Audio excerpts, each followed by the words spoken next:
the field goal. It'll be Jason Gingell out of the hold of Mesco.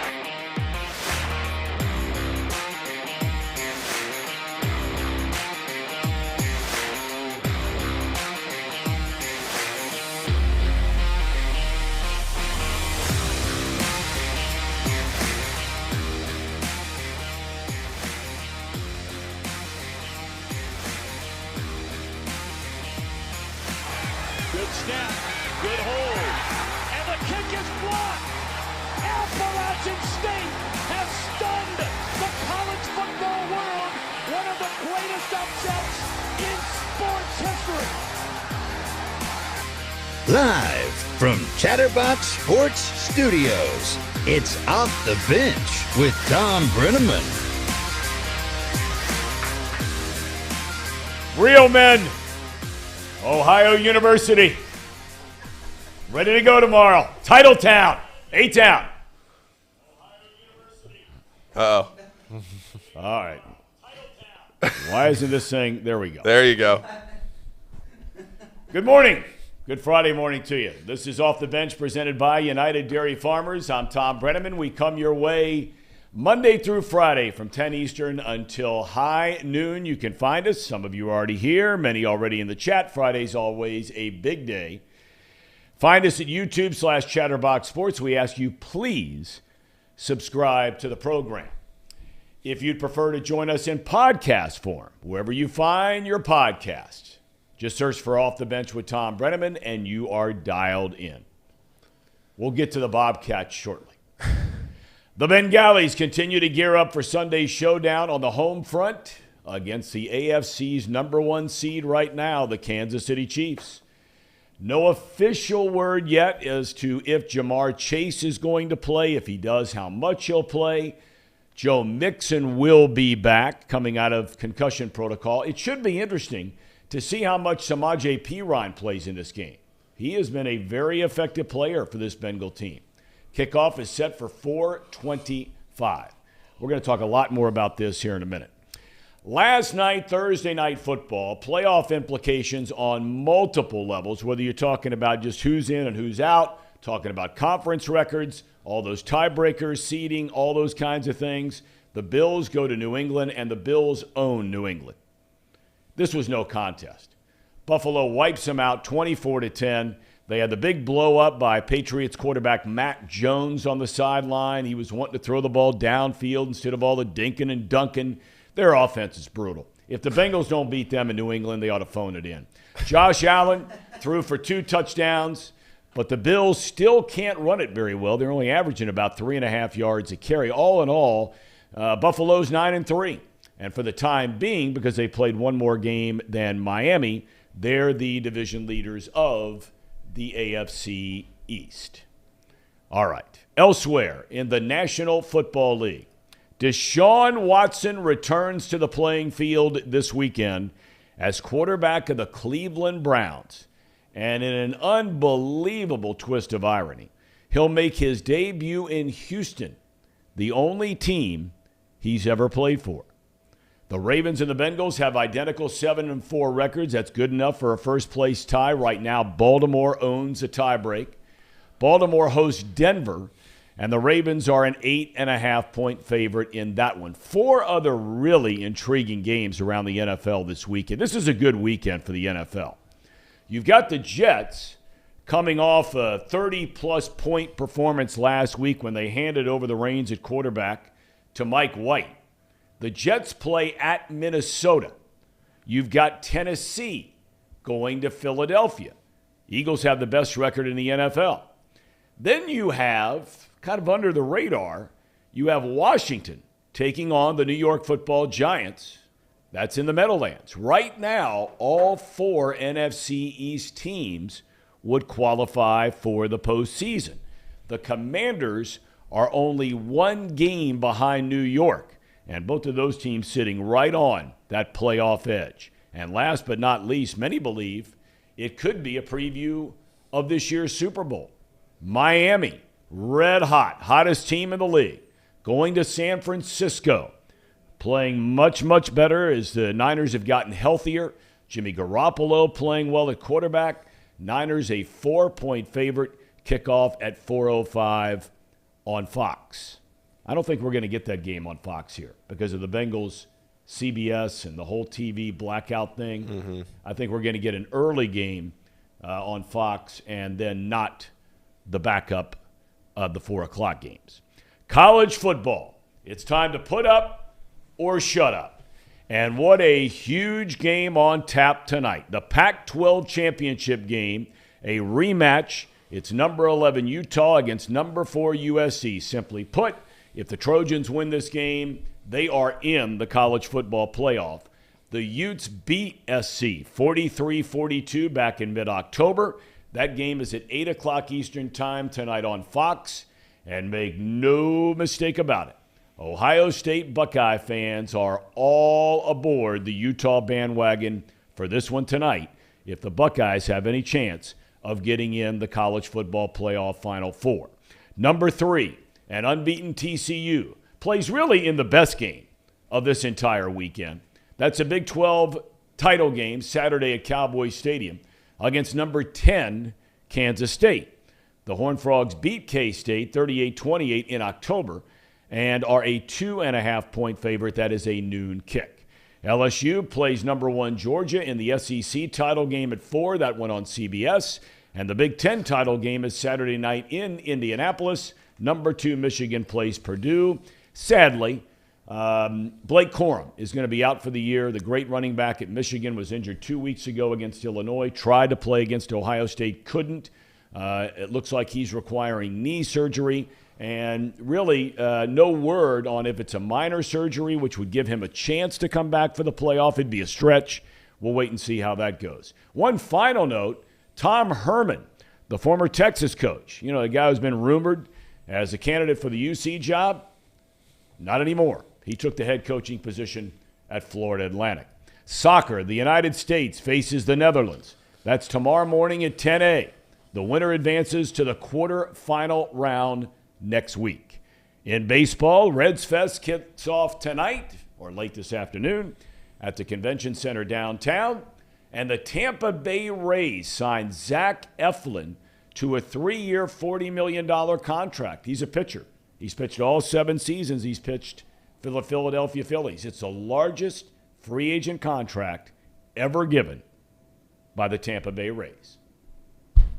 Boys, good morning. Casey, Paul, the dunce over there, deep in his computer. Brandon, say, how we looking? We're looking good. Horned Frogs, baby. Horned Frogs. Got the Horned Frogs. Horned Frogs. Sweatshirt. I got the Bobcat sweatshirt. Horned working. Frogs. Let's rock, Tom. You haven't had Norse since they won. Let's win a couple We championships. haven't seen anything from Casey about the Norse. They haven't won since that game. We are loaded. Whoa. That's 2 double overtime wins for the Norse in the last 4 days. Marquez worked 75 points in the last 2 games.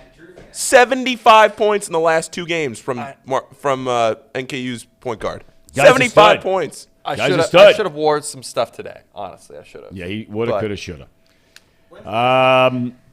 We got lots on the chat early on.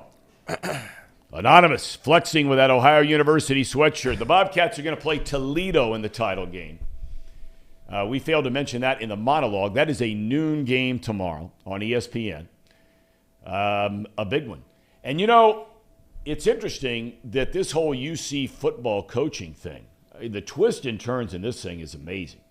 I mean, it really is, to replace Luke Fickell. Brian Hartline came out yesterday, and there were rumors he was going to interview for the UC job yesterday or today. And whether or not that has happened, is going to happen, I don't know. But he came out and said that right now his heart is at Ohio State, where he is the passing game coordinator and the wide receivers coach for the Buckeyes. Tom Herman, don't know if he was a serious candidate or not. Now all of a sudden, fellas, we're hearing about the coach at Kent State, right? We're hearing about the coach at, what's the other MAC school? Was it Toledo? Toledo. Yeah. And again, I'm not going to sit here like a lot of UC fans have, listening to talk radio a little bit yesterday and just going off the reservation based on these guys and their record and what they've done or what they've not done. I'm not sure how many people were all that excited about Luke Fickell a couple of years ago, 5 years ago, or 7 years ago, I guess technically, coached 6 seasons. I don't know. But, you look at a program like Kent State, and they don't spend any money. Their facilities are not very good. His record subsequently has not been very good. I don't know. And then there's a whole Dion thing that's floating around out there. Some people are saying there's a chance. Others are saying you're out of your mind. Well, I mean, Chad Brendel put up a hot board last night, and it had 8 names on it. And it had Dion, who Chad said, quote, will not get it. It had 3 MAC guys, a wife swap with Wisconsin for Jim Leonard, the current interim, Kerry Combs, who sounds like nobody really wants, 1 Power 5 assistant from Tennessee, the offensive coordinator, and then UC's current offensive coordinator. Doesn't exactly get your blood flowing. Nope. Not exactly the list. And see, Tom Herman taking the FAU job. Isn't that exactly what I said yesterday on the show?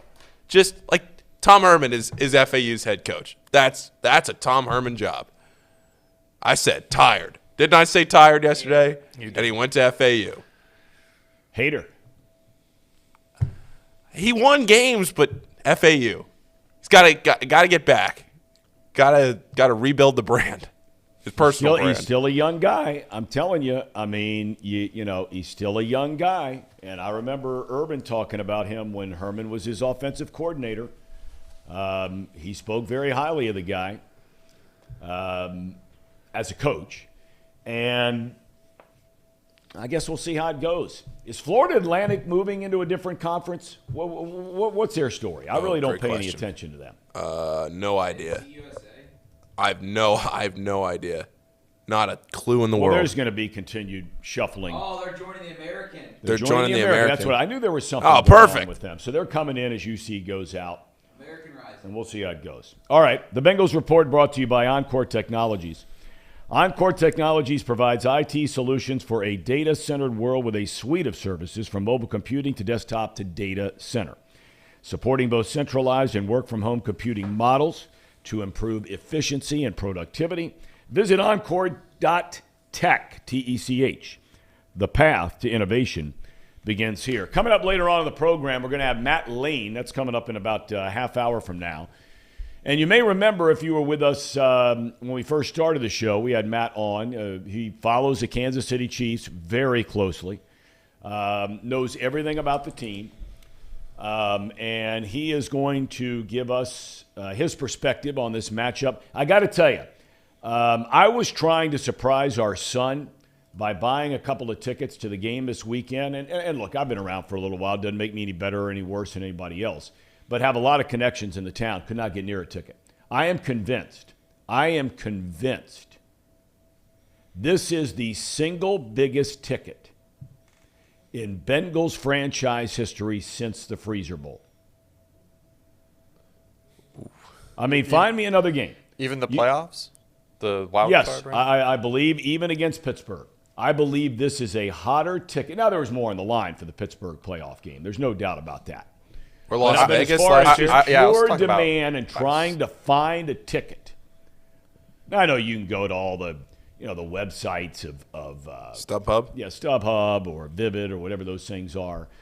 But this is a hot ticket. 425 game. Played them twice, beat them twice last year. Star power everywhere, including 2 of the top 3, 4, 5 quarterbacks in the NFL.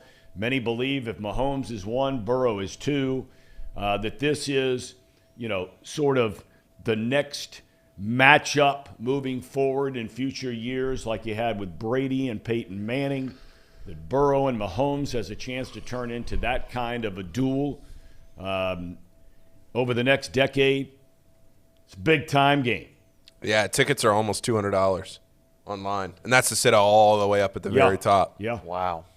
$171 before fees, so it might as well be like $500. It's a lot of cash, man. And, you start diving into some of the stats of these two teams, and it's incredible how similar they are. when you're talking about total offense, when you're talking about your run game, your pass game. Now, the Chiefs, as we've mentioned, Patrick Mahomes has done something, is in the middle of something that has only been done by two other quarterbacks in the history of the league. And that was Dan Marino back in the 80s and Drew Brees in 2012, where Mahomes has thrown for 315 or more yards in 6 straight games. They averaged 321 passing yards per game.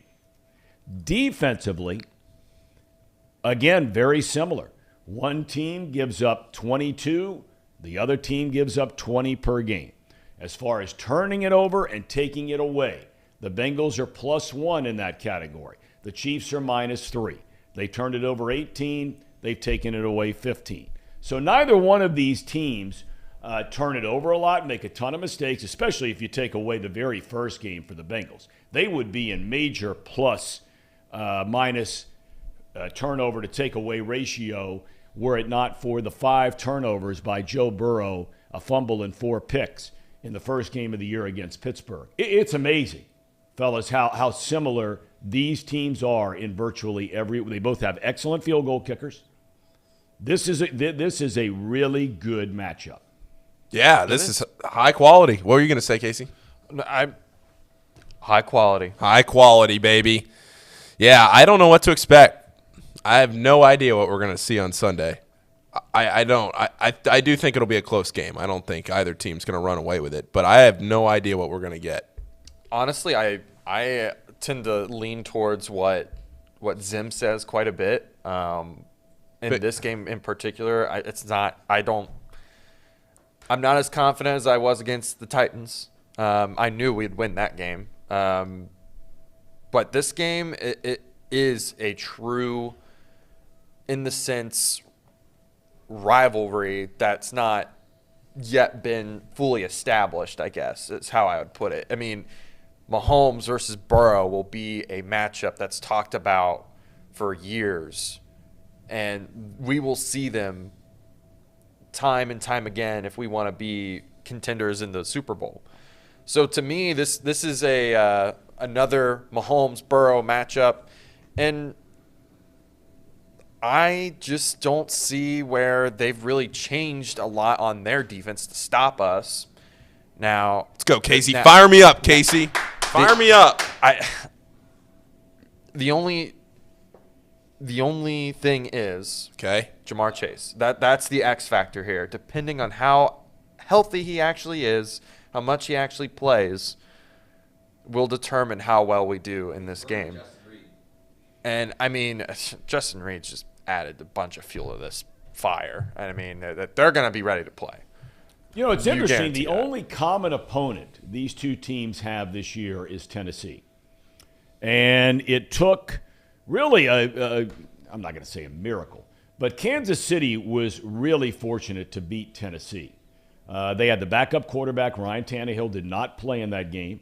Kansas City was at home in that game.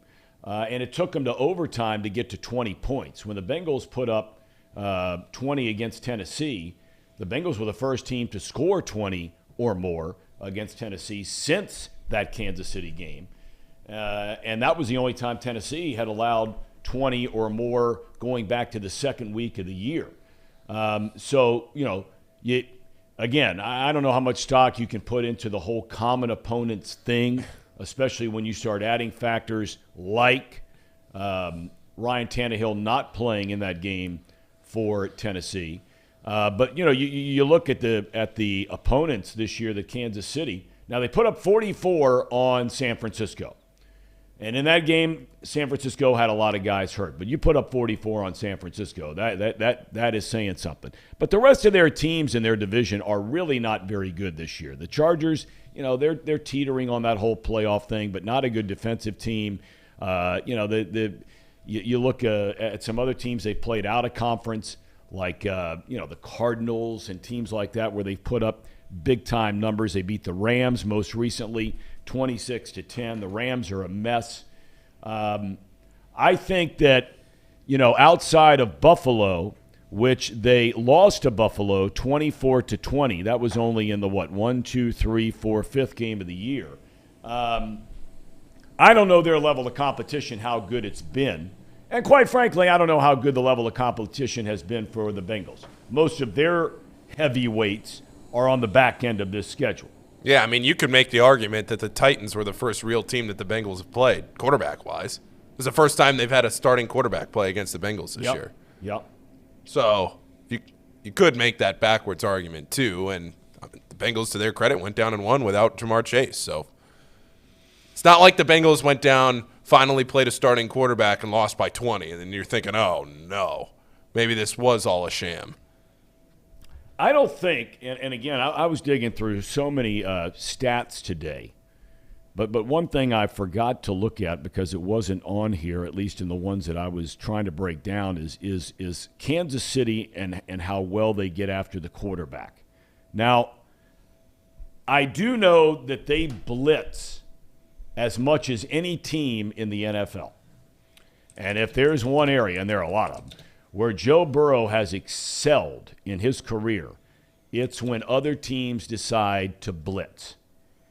And, you have to wonder, this offensive line for Cincinnati, which has gotten better and better and better and better. Burrow was only sacked one time against Tennessee in the game last week. And that's why I wondered a little bit, Casey and Paul, about P. Ryan. Mixon has been, I think, this year a little up and down as far as pass protection is concerned when he's got to stay in and pick up a blitzer. P. Ryan will put a hat on you now. He will. He will put a hat on you. And I wonder, if Kansas City is a team that's going to come in here, I mean, why wouldn't you do what you've been doing? Because they have the best record in the AFC. As far as defense is concerned, you're not going to change anything for this game against Cincinnati. No. Yeah. I mean, I think we'll know pretty quick how healthy Joe Mixon is once he gets out there. You get a few series in him, and then you see, okay, well, what are we working with? Is he going to get like 1 or 2 touches a series? Is it going to be P. Ryan that's the main back? Terry does make a good point. Lamar Jackson did play, and the Bengals lost that game. Forgot about that game. Well, that was a game I think all of us certainly agree that were it not for some highly questionable play calling, I mean, all you have to do down at the 2-yard line is punch that ball in and you win the game. Right. And I would take my chances with this Bengals offense, first and goal from the 3, whatever it was. But, I mean, you give Baltimore credit. They stopped them, and that's that. But that's a game where the Bengals clearly – and look, there have been 2 or 3 of those games this year, woulda, coulda, shoulda. They got to beat Baltimore when they come back here if they have any hope of winning the division. But, this game – and I said it at the outset, when you start looking at, if you go to ESPN.com, for example, there are a lot of other places you can find this, and you click on the playoff section of not just the standings, but specifically playoff, okay, and who the wild card teams, the division leaders, all these kind of things. And across the board, they give you a team's record inside the conference.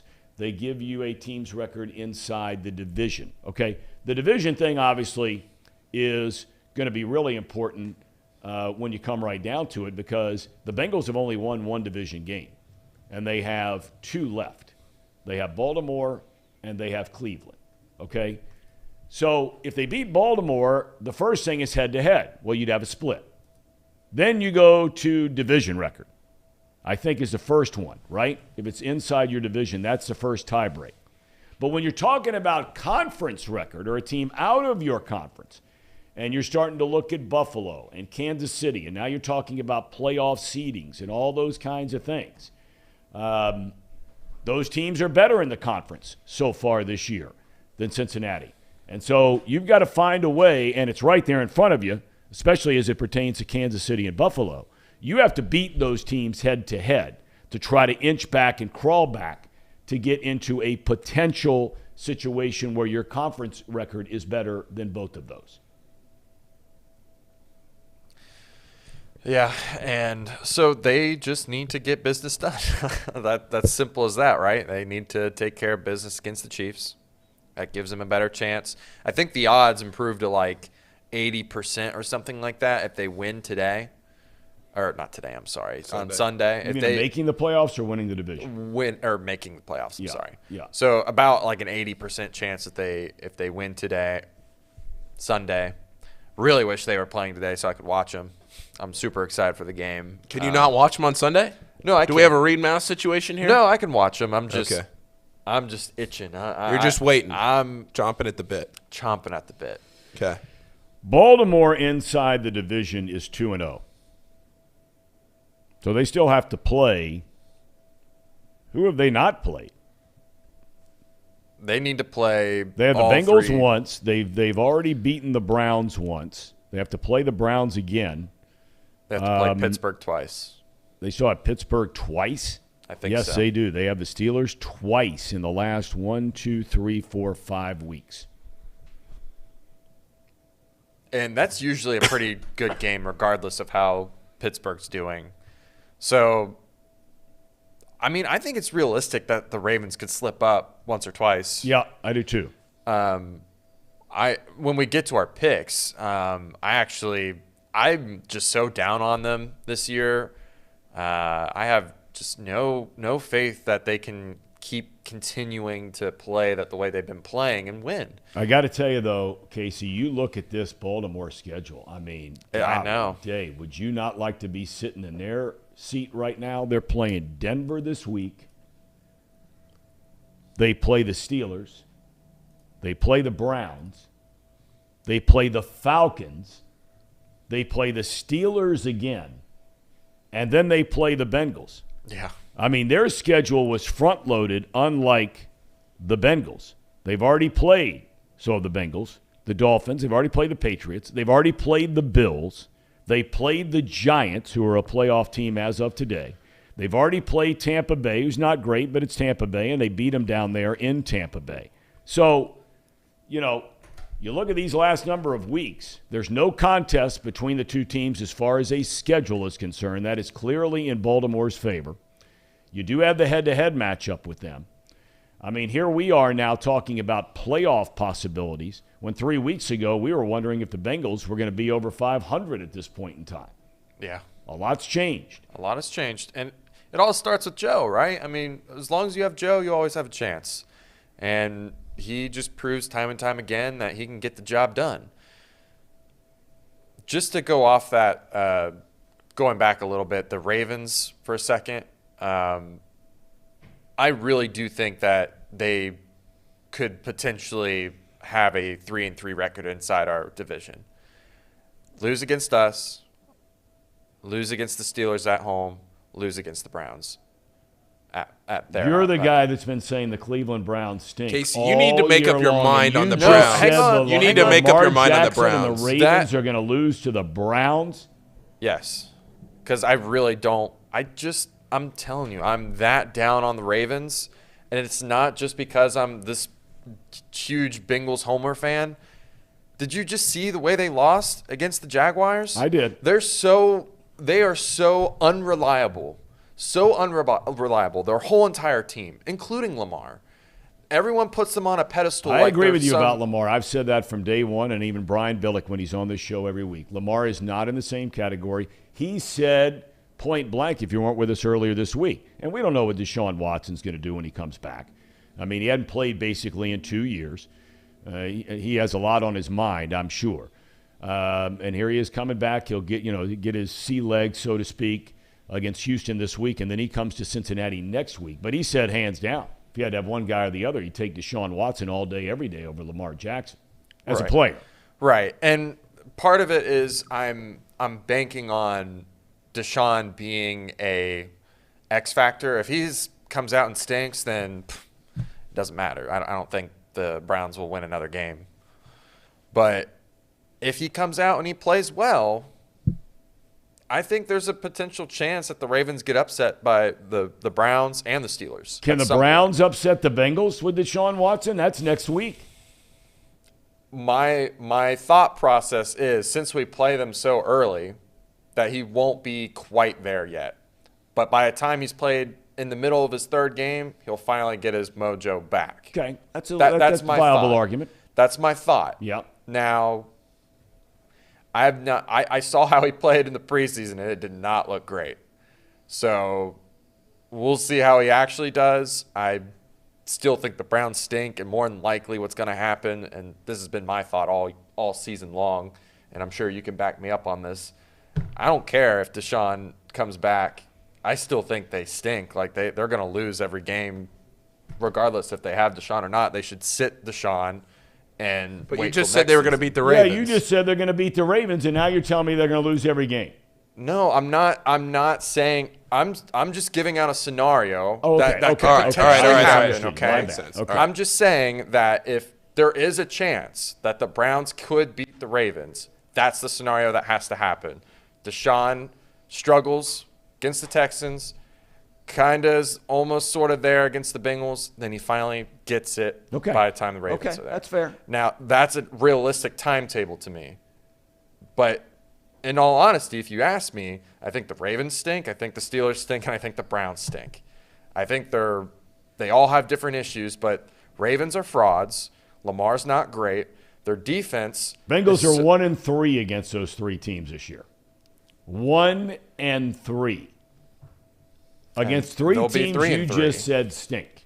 And they'll be 3-3 by the end of the season. Okay. Let's take a break. We're going to have Matt Lane coming up here in a few minutes. And we're going to talk all about the Kansas City Chiefs. I mean, we're going to ask him about this Justin Reed thing. We're going to ask him, are the Chiefs a better team this year than they were last year? They don't have Tyreek Hill anymore. We're going to ask him about the status of Juju. Apparently, he's been under the weather. But look, whether you like that guy or not, that guy's a gamer. He's a gamer. There's no way he's not going to be on the field for this game. There's zero chance, and I know most of you out there can't stand the guy. I'm not saying I'm a fan either, but he is a player, and he is a gamer, and he is healthy, and he will play. We're back in a moment. At United Dairy Farmers, we've perfected freshness in our family bakery, where we use only the finest ingredients, like thick, high-quality glazes on our signature donuts, before delivering them fresh from bakery to store every day. UDF, made for you. If your AC or furnace is struggling, turn to the experts at Bartell's Heating and Cooling. Their certified technicians get the job done right the first time, and if you need a new unit, Bartell's will give you upfront pricing with no hidden fees. Plus, ask about Bartell's 0% interest financing for 60 months. Learn more at bartellsheatingandcooling.com. Bartell's Heating and Cooling, for a comfortable way of life. Eli's Sports Bar and Grill, proudly sponsoring high school football with 3 locations in Mason, Liberty Township, and Ross, Ohio. Our 10-foot screens guarantee a great view from every seat in the house. Eli's Sports Bar and Grill, the best place in Cincinnati for sports, food, and fun.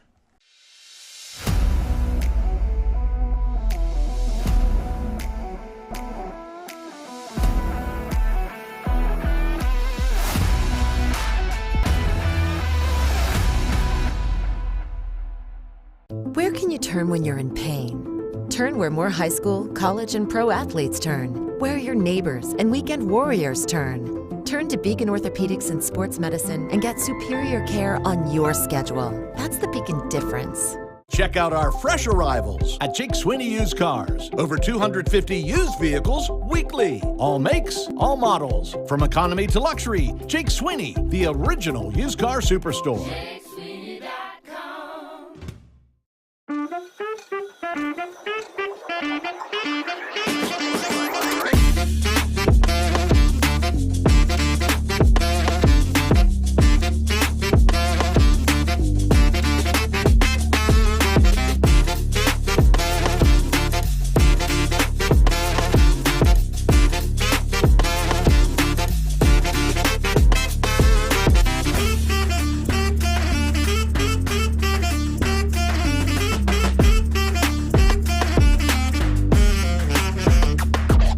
When I lost in Anaheim, my dad was at the game, and my dad was down and out and sad. And see, back then the older generation, a lot of times they would use negative motivation as like you can't do this or hey man, you won't do that. Where nowadays you can't use negative motivation, to the young kids, because a lot of them would just sit out on you and quit. What I mean? So my dad. Never forget, and I've told people this, he told me, he said, son, I don't know if you'll ever win one, a pennant or not, we didn't win it that year in San Francisco because, we had them down. You know what I mean? And he says, I don't know if you'll ever win one, after this. And that's the first thing that I thought about was say, hey, Dad, you're wrong again. I mean, I swear that's the first thing I thought about. Dad, you're wrong. Everybody wants to say, Dad, you're wrong, right? There's 2 beds in that room. There's 2 double beds. Boy, your in that room. Jim wants to know, said it kind of reminds me of Mr. and Mrs. Wilson on Dennis the Menace. There are a lot of people wondering, what's going on down there. Because you've been very hard on Danae on this program. I mean, you have worn her out when it comes to her choice of accommodations on places where you guys have been staying, whether it was down in Mexico. Right. I think you referred to that 6-star resort as a dump. And then you went on to say that the house you rented down on the Gulf side of Florida here the last couple of weeks was also a dump. Anything you want to share, or would you just rather stay away from that topic? No, we were catching a situation. There's no doubt about it. But, Casey, this is what you have to look forward to when you're married for 13 years. You see that? No action, pulling no wool, and then going back, pulling no wool. So 13 years of marriage, that's what it gets you. 2 separate queen beds. And you know who Tucker slept with last night? Danae. I'm all by myself, and don't think I'm not going to go to that Taylor Swift concert and get me some phone numbers so I can get a Mrs. Jones number 3, because I will. I ain't messing around. I did T.J. Watt last night. I hope T.J. Watt likes eating grass because I fed him like a mule when Lyle Collins was laying on his back. We like pancakes, and I put syrup on that boy. I fed that man. Put syrup on him. That's what we doing. We're pancaking the league this year, baby. Let's go. That's Zim Uday. I mean, is he getting any better than that guy? Look at him. That's a real fan. It's a real man. I love that guy. All right, welcome back to Off the Bench, presented by United Dairy Farmers. Fridays are always a big day because we have all the picks we're going to be making a little bit later on today, the college stuff, the pro stuff. We had Bob Huggins here a couple of days ago on the big interview. Paul, our guy Huggy, leader of men. Yeah. Coming to town today. They'll be flying in sometime today, West Virginia, the Mountaineers, to take on Xavier tomorrow night, 6:30 p. tip-off at Cintas Center on FS1, I believe it is. Huggs was asked point blank about Xavier. Yeah. He said, I don't have any good things to say whatsoever. I love it. And I'm glad that the fans and the people around this game are finally figuring out how big of a game this is, because I had a West Virginia writer on my podcast yesterday, and it came out this morning, and he was talking about how this West Virginia team has really flown under the radar this year, and I agree with him. I think this is a good one. Well, you've seen them play in person. Yeah. For those that don't know, you saw them out in Oregon. Yeah, I did, and I think they're a good team. They lost by double digits to Purdue, but so did everybody else. Purdue's just beating the brakes off of everybody they're playing this year, so including Duke. Yeah, so that doesn't say as much about West Virginia as it does about Purdue. So I'm glad that this game now, with what Huggins has said this week, and Xavier really needing a marquee win. I mean, if you look at Xavier's schedule, they have West Virginia tomorrow, and they have Cincinnati next week in the Crosstown Shootout. The rivalry is great for the Crosstown Shootout, but the computers don't care about the rivalry. The computers care more about this game for Xavier's schedule than they do the shootout. All that being said, these are 2 games for Xavier, their last 2 high major non-conference opponents, that you go on the road to beat Cincinnati, you play West Virginia at home. These are 2 huge games. This is not a game that Xavier can afford to lose. I'm not going to call it a must-win, but it's not a game that Xavier can afford really to lose when you've gone to Portland, you've had these opportunities. You beat Florida, but is Florida a tournament team? I don't really know.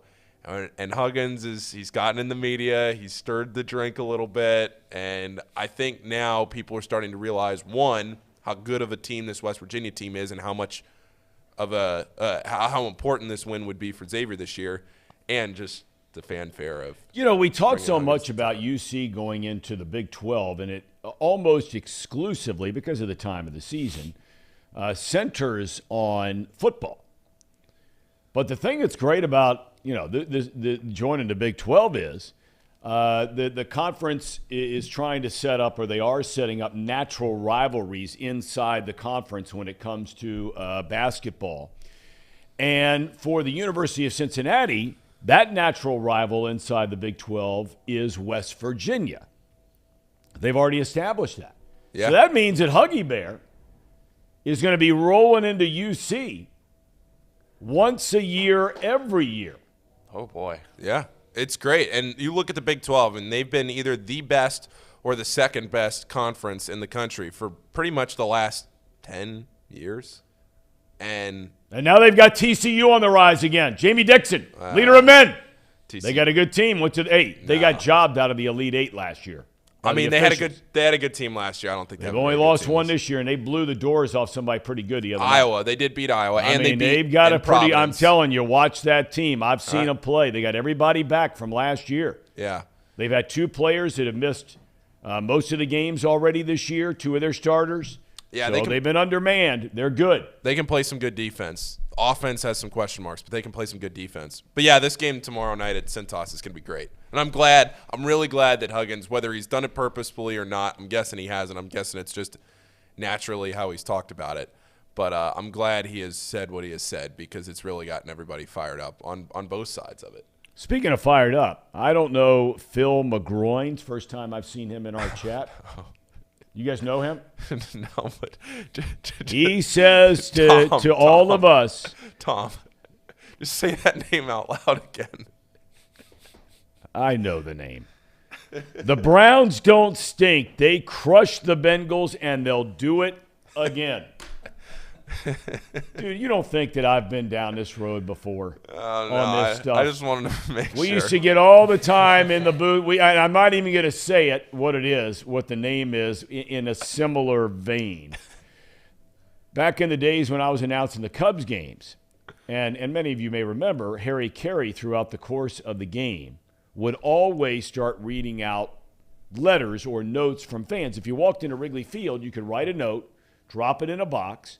An usher would bring a big box up to the booth, and Harry'd reach in there and grab about 5 of them, just drop them on his scorebook. And they're here from Kokomo, Indiana, or they're here from Joliet, Illinois, and blah, blah, blah, blah, blah, blah, blah. Well, a couple of those started drifting down this same thing. He's the one who wrote it, not me. I said it, though. And Ricky Vaughn, who's debating coming out of retirement, says LOL.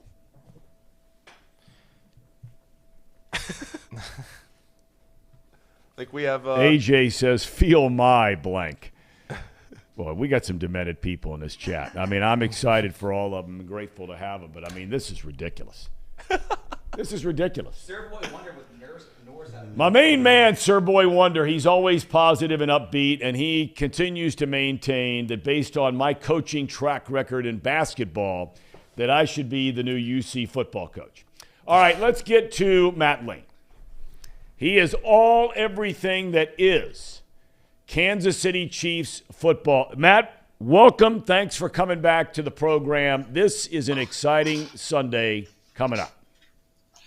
It is. Thank you guys for having me back. It was a lot of fun last year, even if, it was a little sad maybe at the end of the game, but it's a lot of fun to be back here, so thank you for having me. All right, I got to ask you, let's start with this whole Justin Reed thing. Now, I maintained that yesterday, and we ran the clip. It's one thing to read it. It's another thing to actually hear it and see it. Look, I don't know, in some circles around here, there are a lot of people that are really bent out of shape about it. I've maintained in all the years that I used to broadcast football that if you really started talking to coaches and players, their focus every single week is centered on the number of the player, not necessarily the player's name. There are others that have suggested this is a shtick, that he's just doing this to kind of jack around and loosen things up. What's your interpretation? What's the Kansas City Chiefs fan interpretation of what he said that's kind of blown up into a big story?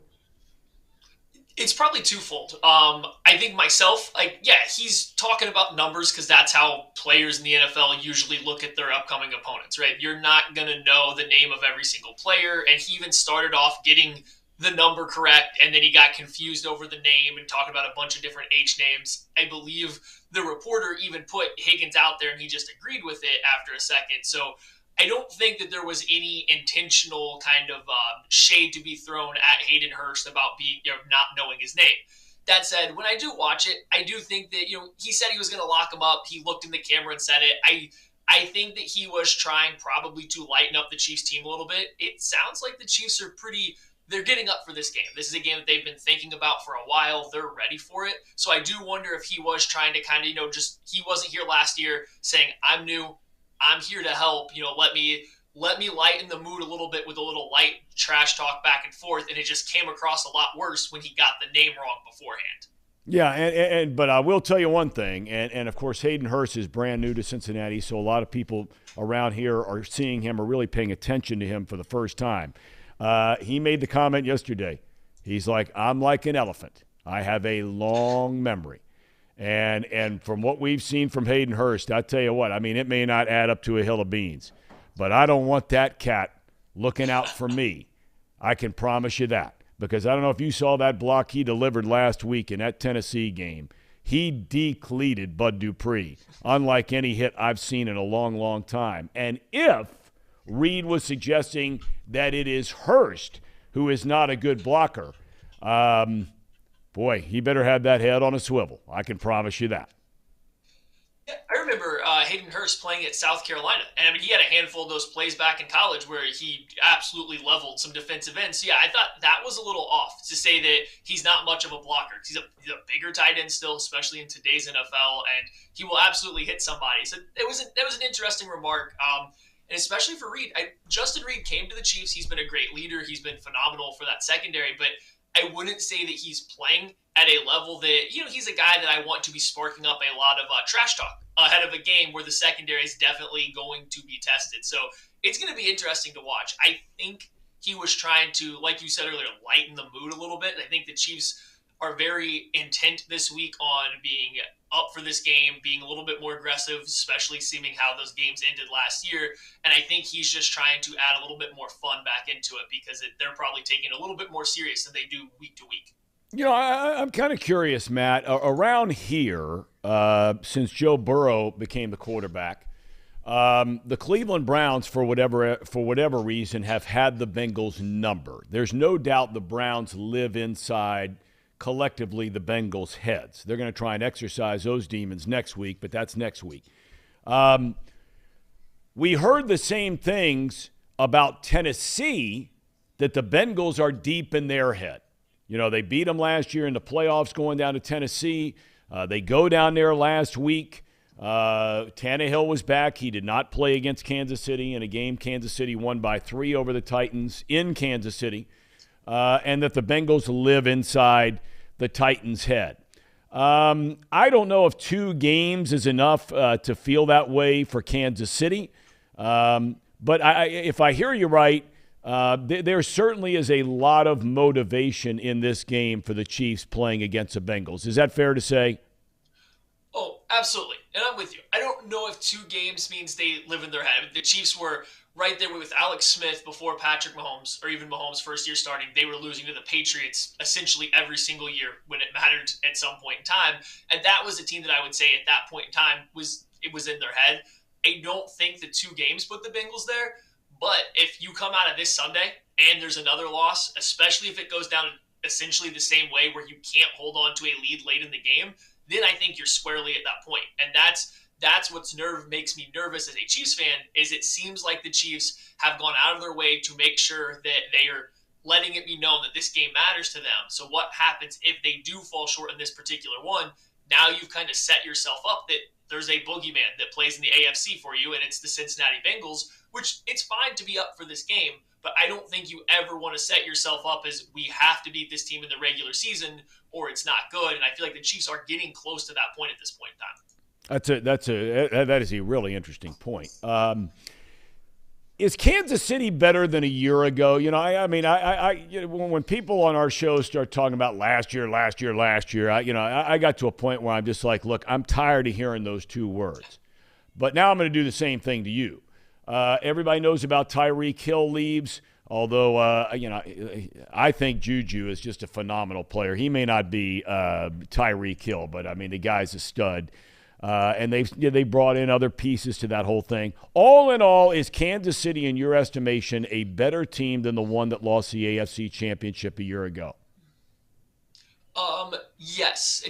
Overall, yes. They're not as dangerous. Losing Tyreek Hill, you lose a certain level of potential danger on any given play where he can take, the ball 99 yards for a touchdown. So they're not as dangerous on terms of like a big play. But overall, from start to finish of the game, I do think they're better. I think their offense has adapted to the way teams have played them.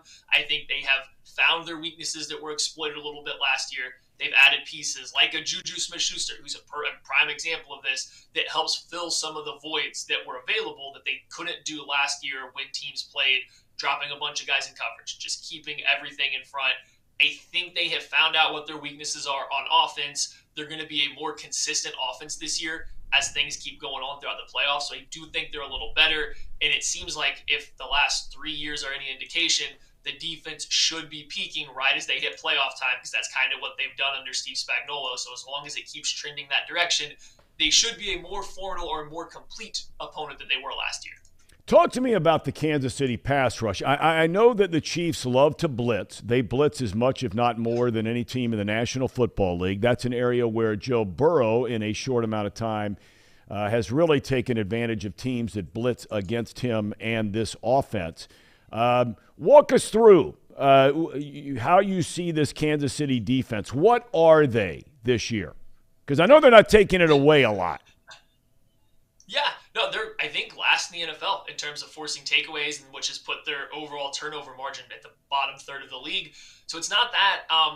Steve Spagnuolo is always going to be aggressive. There's always going to be a lot of blitzing. He's going to mix in. He's going to bring cover zero blitzes. He's going to bring corners off the edge. Like, he's going to blitz. The thing is, the past couple weeks, the Chiefs pass rush, their four-man pass rush, the defensive line's been getting after it a little bit. And getting Frank Clark back from a suspension, while he hasn't been great for the Chiefs, he's been a big help. So the four-man pass rush is improving. Chris Jones has been arguably the best defensive tackle in the entire NFL this year. So, like, they have a guy on the interior that is playing at a next to Aaron Donald level. You get adequate play from the defensive ends. I think the four-man pass rush should be good.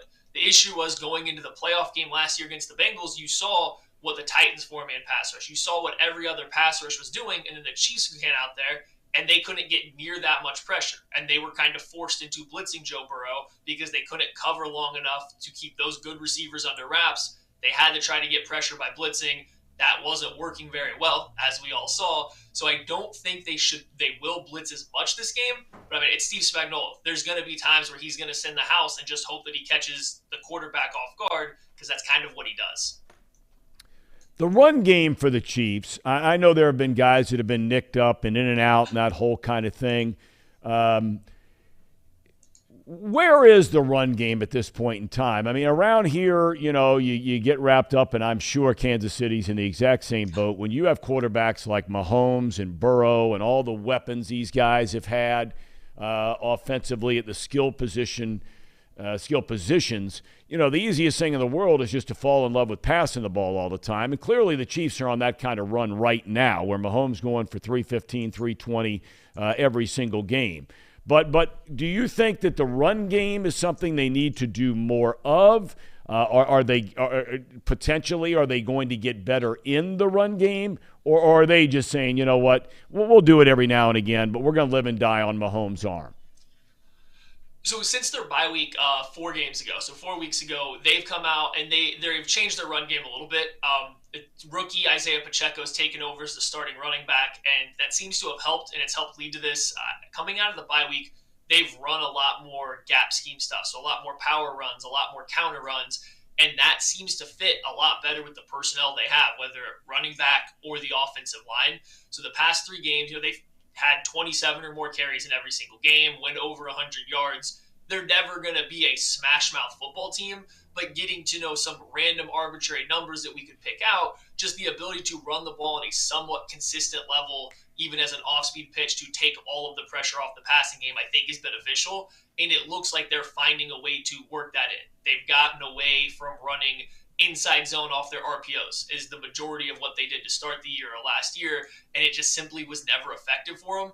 It seems like this year they've adjusted their run game to be more beneficial for the players they have. In the past couple weeks out of the bye week, it's been a little bit better. So I don't know if it will ever take over a game, but it might be able to pull teams out of playing so much dime or light nickel personnel, which at the end of the day, that's what Andy Reid wants, is to get defenses into a little bit heavier personnel so they can take advantage of more mismatches in space.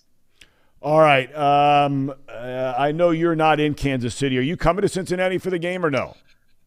Oh, I wish I was, but no, I can't swing it with the holidays coming up this year. I get it. One other thing, before I'm going to ask your prediction on this game, I noticed the other day you also cover college football to a great extent, lesser extent, whatever it might be. I have family ties to the TCU Horned Frogs. Go Frogs! Oh, Go Frogs! Go Frogs. But wait a minute now. You can't do that. You were writing something about Kansas State the other day, right? Oh, no. I am fully supporting TCU this year. I have no college football allegiance.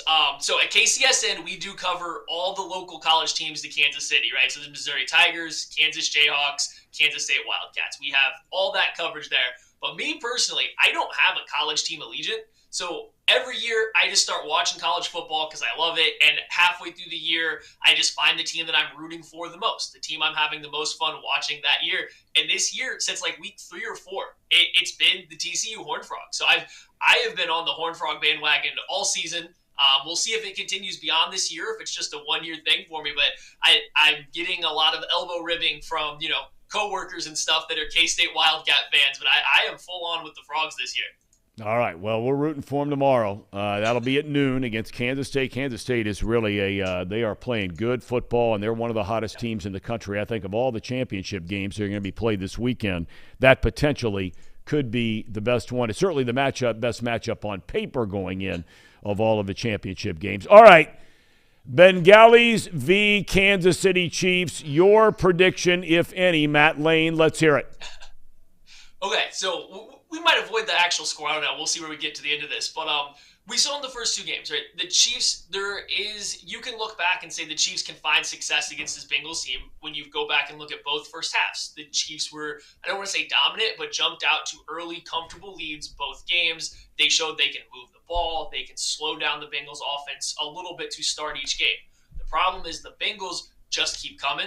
They made better adjustments than the Chiefs both times, and they made better situational decisions, clutch plays, whatever you want to call it. So that's always going to be lingering there in the back. I do think the Chiefs are going to come out with, Andy Reid's vaunted A-plus game script stuff that maybe doesn't show up week after week, but I think you'll come out and get that. So I wouldn't be surprised to see the Chiefs pop out to a small early lead again, but then it's going to be how do they handle the Bengals clawing back in, like's happened the last 2 years. I'm still a Chiefs fan at heart. I think the Chiefs, when they are playing well, are still the best team in the NFL. The problem is they have been out situational football to the Bengals the last 2 times they've played. So can they hold on down the stretch if it goes that route?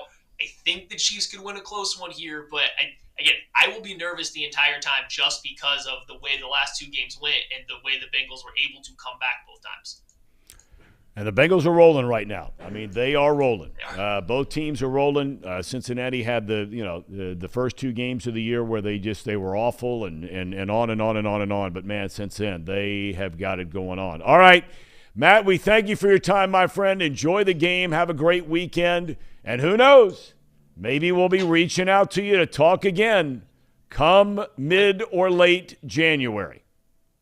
Listen, if the Chiefs lose again, I don't think I can come back on for superstitious issues. But no, thank you guys for having me so much. Hopefully it's a good game, and I do hope to get a comeback on later, early next year. It's going to be a good game. All right, Matt, take care of yourself. Merry Christmas. Thank you, guys. Godspeed ahead. We Same thank to you for your time. So there you have it. He thinks they're a better team than they were a year ago. It's a good interview. He's good. He's really good. He knows his stuff. He follows a team each and every week, and he's on it. The Morning Line is on it. TheMorningLine.substack.com with Paul Doherty. I thought we had crossed this bridge already, Doc, about you wearing the TML lid, but apparently not. And you have what looks like a Kansas State sweatshirt on, at least their colors. That's not good. Although it could be the Horned Frogs sweatshirt. You have any rooting interest in that game, Doc, the Horned Frogs against Kansas State? Absolutely none. All right. Well, I hope that you'll at least, if nothing else, you'll root for TCU. I got a daughter down there, so we're rooting for them to get to the college football play. Yeah, okay. Sure. This Bengals game, you may have heard a little bit from Matt Lane. He covers a team. And I would make the argument, and I'm probably wrong. I'm wrong a lot, that this is the hottest ticket in this town going all the way back to the Freezer Bowl in that AFC Championship game. Some might say that playoff game against the Steelers is a hotter ticket, was a hotter ticket. I don't know. But it is really tough to find tickets for this game. This is a big-time game, Doc. And look, if you're in a city that has an NFL team, these are the kinds of games you hope your team would be playing year in and year out. Yeah, well, of course. And the Bengals are in the middle of the Joe Burrow window, where he's still playing on that rookie contract, and he's playing very well. And as we've seen, the depth is there, partially because they can pay guys, because Burrow is not on the mega deal yet. That window's closing. This year may be the last of it, maybe next year. Regardless, it has a shelf life. But right now, they're playing very well, and they need, in my opinion, they need to win this game to seize control of things. Judging from the way the Ravens are playing and have played for a while, they're not that good. You know, they've blown a lot of big leads this year. The defense, which is usually their trademark, has been shaky. The offense has not been able to come up with big plays when they needed big plays. They're very beatable. I think that when this all shakes out, depending on the outcome of Sunday's game, the two best teams in the AFC are the two that we're going to watch play here on Sunday. And if the Bengals can get this game, that'll be 3 in a row against Kansas City, allegedly the top dog in the conference. And it might do what it did to the Titans, plant a little seed in the back of their minds that we don't want to see these guys in January because we don't think we can beat them. If the Bengals should beat the Chiefs for the 3rd time in a row, the Chiefs may be somewhere in that neighborhood that the Titans are in right now. Man, why we just can't beat these guys. You know, it was interesting to listen to Matt, and you know how it goes, Doc, when you work in a town or a fan or a member of the media or whatever it might be, the forest for the trees kind of thing. You know, it's really interesting, the perception of Kansas City people, fans, Matt Lane a second ago, he just alluded to it. The perception there is that the Bengals outcoached the Kansas City Chiefs last year. You know, 2 times the Chiefs come out, they get a lead, adjustments start to be made. That doesn't always mean at halftime. It's series by series on through the course of a game. But the feeling around Kansas City is that the Bengals staff, Zach Taylor, Lou Anarumo, whoever it might be, that they outmaneuvered the great Andy Reid and company a year ago. And look, I guess that, you know, I was as hard on Zach Taylor as anybody through the first 4, 5, 6, 7 games of the year, right through that Baltimore game and the Cleveland game. But there are a lot of people that don't have the same perception maybe that I did. I don't know. I'm not big on saying who outcoached whom.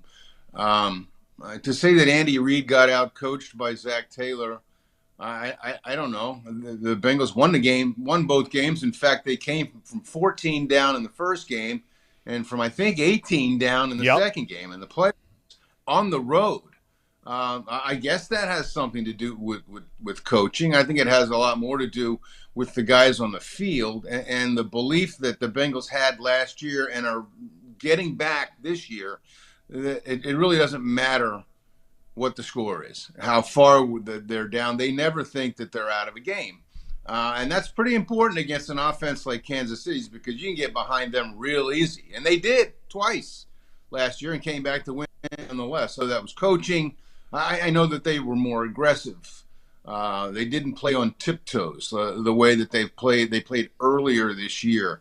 They took it to the Chiefs on fourth down a couple of times, I believe, in the regular season game, a couple really crucial goal line situations. Is that coaching? Sure. I mean, Zach Taylor made the call, right? Got to go for it here. We need a touchdown. We got to get in the end zone, and they did, thanks to a couple of penalties on the Chiefs. I guess that's coaching. Long answer to a short question. I don't feel like I'm qualified. I'm not an expert on coaching, so I'm not going to say that, wow, the Bengals staff really did a number on the Chiefs. Maybe they did, but I just think they had the better team that day, both days. I got to be honest with you, Doc. And everybody talks about Mahomes and Burrow and all that kind of thing. But I don't know if you agree with me or disagree with me on this. There's something about this Bengals defense that I think separates them from Kansas City. I don't know if I can put a finger on it statistically or any of those kinds of things, but this is a group to me that, going back to last year, especially when it mattered most, through this year, outside of really the Cleveland game, that's the only game this year where this defense has not played well. There is something about this defense that I am a big believer in. Doesn't mean they're going to win a game. Doesn't mean they're going to stop Patrick Mahomes. But there's just something about them. You agree with that or disagree? I do, and I think that Sunday will be decided on defense. I mean, that sounds insane given the offenses and the quarterbacks. And it very well could be a 37-33 game. But I think the game will be won by the team whose defense makes a big play or big plays near the end of the game. And you're right. There is something about it. I wonder how they'll hold up at corner. Taylor Britt had a great game last week against a pretty poor passing attack, frankly. He needs to play very well again this week against the best passing attack in the league. They play well as a team. They sell out for one another as far as I can see. They play hard all the time, all the cliches, Tom, because they certainly don't have any stars, any all-stars. I mean, you could look at, DJ Reader when he has played. Sam Hubbard's been very consistent. Awuzie, before he got hurt, I think was playing as well as he's ever played. But on the whole, they don't have a stud on that side of the ball. They play good team defense. I think Lou Anarumo has proven to be a pretty good defensive coordinator.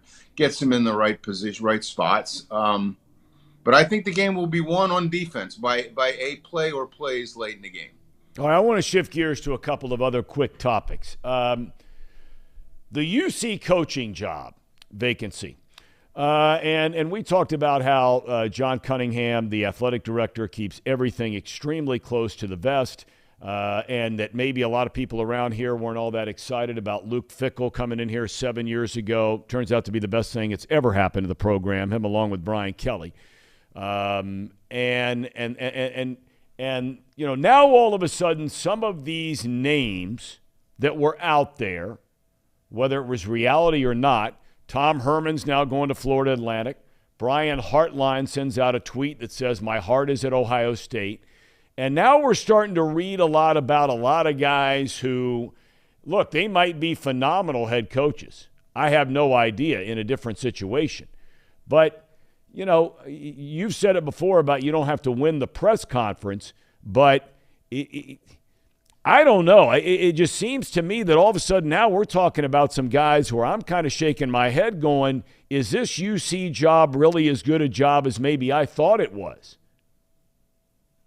That's tough to say. They need to get somebody fairly quickly. And like you said, two of the guys that people said were right in the mix here are not anymore, and Deion Sanders is still hanging out there, waiting until his team plays a SWAC or whatever it is championship tomorrow before he makes any kind of a commitment one way or the other. I don't know, Tom.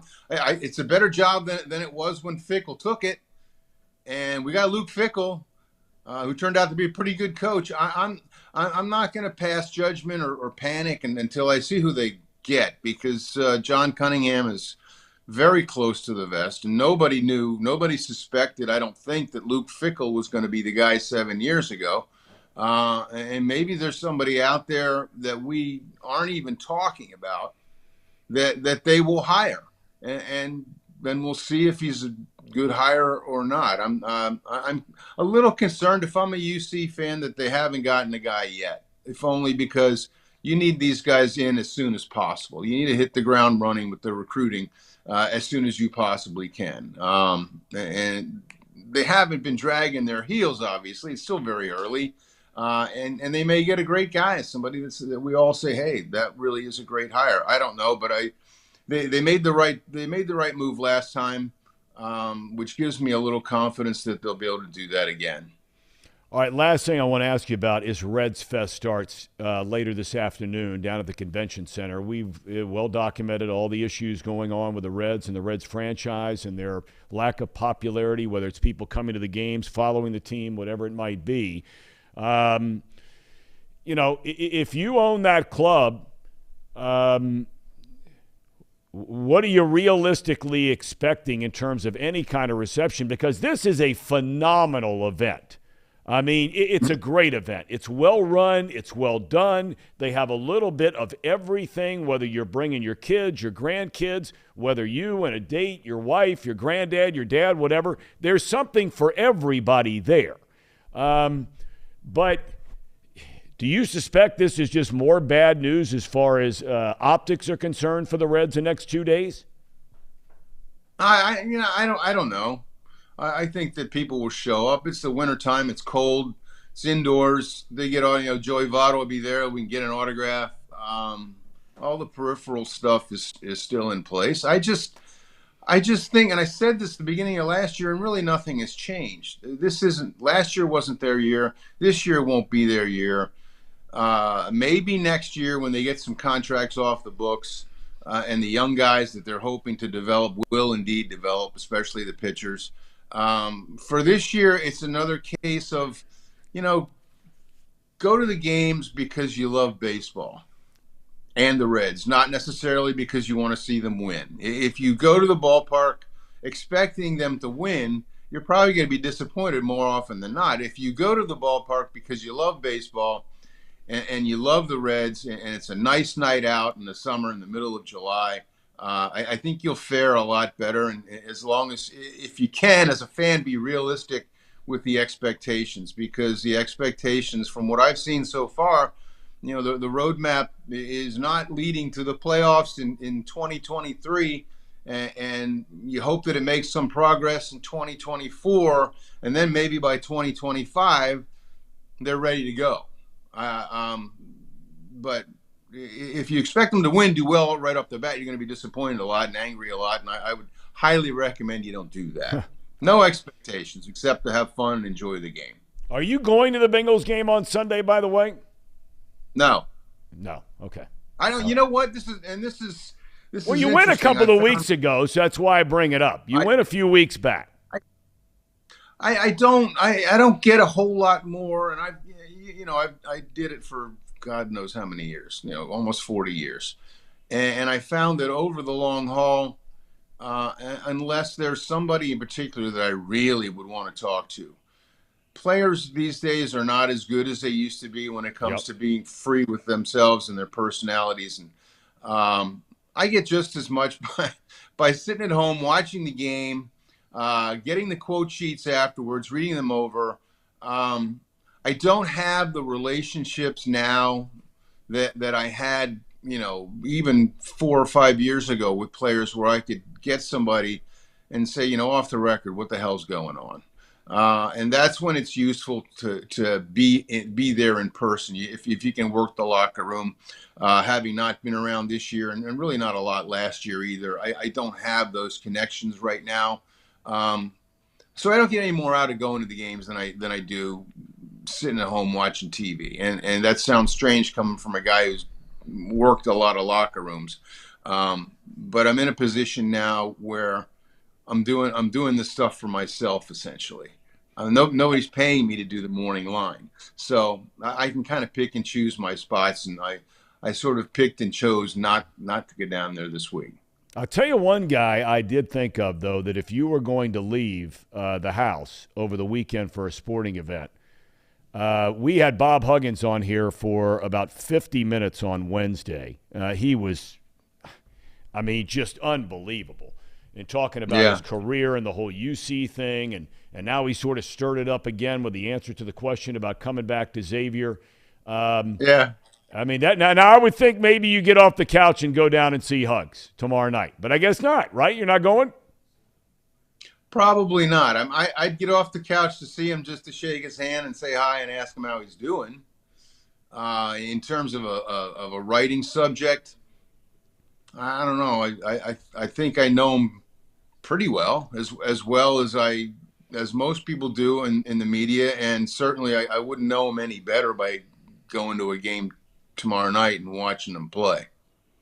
Well, the amount of people, and I'm just getting tuned into this whole social media thing. I mean, the amount of people that we posted, just one clip from him yesterday, it's up over 21,000 views on the thing. The guy he's unbelievable, and looking forward to having him back in town. Not only this year, but in future years, coming back as part of the Big 12 with UC joining up next year.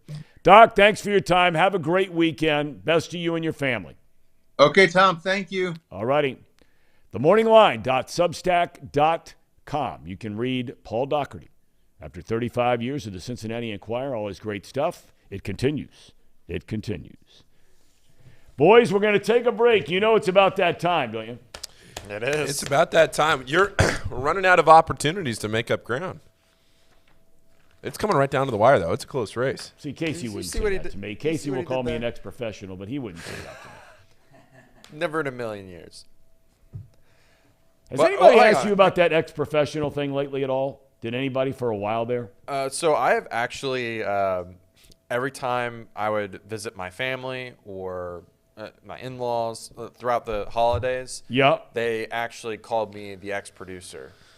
Really? Yeah. Yeah. And they asked me if I actually had job security here. They genuinely were afraid for me for a second. Greatest reaction I've ever seen in television in recent years was that of Paul Fritchner. If you haven't seen that piece of video, you got to go dig it up. The second ex-professional rolls off the lips of one Casey McAllister. The look on Paul Fritchner's face. Priceless. No question. And then you posted yesterday about how cold it was in the studio. I was bundled up in here. We were all bundled up in here. I'm still kind of bundled up. It's still kind of cold. If I didn't have this TCU hoodie on, show off, I'd be having my jacket on. I'll tell you what. Boom Shakalaka says he is surprised the mortgage company gave Casey a loan after that statement. How is the house, Casey? House is great. Doing any work on it? Everything good? We haven't gotten an update for a while. No, the house is great. We are just slowly but surely making it our own. You know, you go into a new home and it's just blank. You don't have any. It's an empty canvas. Yeah, the world is yours. It is. And we're just slowly putting pieces together. We just put up our Christmas stuff. You get a tree? Yeah, we got a tree. Real tree or real tree? No, not a real tree. Oh, my Lord. I'm sorry, guys. Lord. I know. That is a whole debate in and of itself. I know. And the fake tree thing to me is just, I really want to do a real one at some point. What the hell's a big deal? You can go out and get one today. I know, but it's December the 2nd. It really is just more simple to go out and buy a fake one, so it's cheaper. And okay, well, that it is. It's significantly cheaper right now. And it was just easy to pick it up at Target. Okay. And okay, I'm a Target guy. I like Target.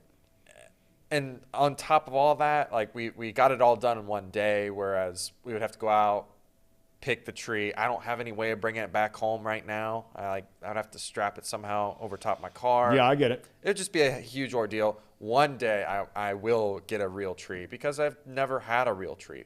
My family was always a fake tree family, which I don't hate the fake tree, but I want to have a real one day. Real one, yeah, no doubt. Were you going to add something there? The dunce has actually gotten up from over there, Brandon Sejo. Well, I wanted to know, you had such a big reaction to that. So you're a real tree guy. Yeah. Like your whole life. Because I'm a fake tree guy. When my parents split up, my dad got this little 4-foot tree. He'd leave all the ornaments on. So we go over to Christmas season in his house. It'd all be set up. He would just every off season or during non-Christmas times put a blanket over it. No dust. Yep. I've adopted the same thing. It's in the closet, and then as soon as December rolls around, bring out the 4-foot tree. All the ornaments are on it. Take the sheet off, and it's easy. And I'm a huge Christmas person. Christmas Vacation is my favorite movie. We get together with my family every Sunday. Advent dinners. I'm a big Christmas guy, but the fake Christmas tree is a major key in my book. But I'm not a real man like you. Paul, where are you on this? He needs somebody on his side. Where are you on this? We did fake trees my whole life. Oh, my Lord. No, wait. Sorry. We did real trees my whole life. Which is it? Sorry. There's only two choices here, Paul. Wow. I was reading. Fake news now. Now he's lying. No, I saw Ricky Vaughn. I was reading it as I said it. Oh, sure. He said reading no. it, and you just said it out loud? Yeah. We always did. We go to Home Depot and get it. We didn't cut it down ourselves. We'd go to Home Depot. We'd get a real tree. I know. Okay. I have one of my. They are very expensive now, though. I mean, they're extraordinarily expensive right now. Real trees. One of my best friends met his current or future. They're getting married next year. Wife cutting down a Christmas tree. They were at a Christmas tree farm together. Really? Yeah. Well, like two separate families? Through mutual friends. Yeah, it was like a big group of friends. Maybe I need to go cut down a tree. Hang the lights, Clark. Hang the lights. Yeah, but that's on my list. I really want to get a real tree. We need to get into Christmas Vacation now. Yeah, can we all just watch that movie? We'll do a lot of people would prefer we just run that movie here on Chatterbox. We're not driving out in the middle of nowhere so you can get one of those stupid ties with the Santa Clauses on it, are we, Dad? I'm gonna wear one of those sometime during the holidays. Says you can't be big on Christmas. Oh, here, if I don't go get a real tree. That's right. Who said that? I don't have my laptop. Save the neck for me, Clark. Chatterbox field trip. Ben, that's a great idea. Chatterbox field trip, we go get trees. You know what we did at my cousin's wedding? She surprised us 2 weeks ago because the Sejo family, big Christmas Vacation fans. Right. So they said that we're going to say grace for dinner, and the DJ started playing the grace from Christmas Vacation. She died 30 years ago. And we all stood up and did the Pledge of Allegiance. The other half of the other side of the family. Pledge of Allegiance?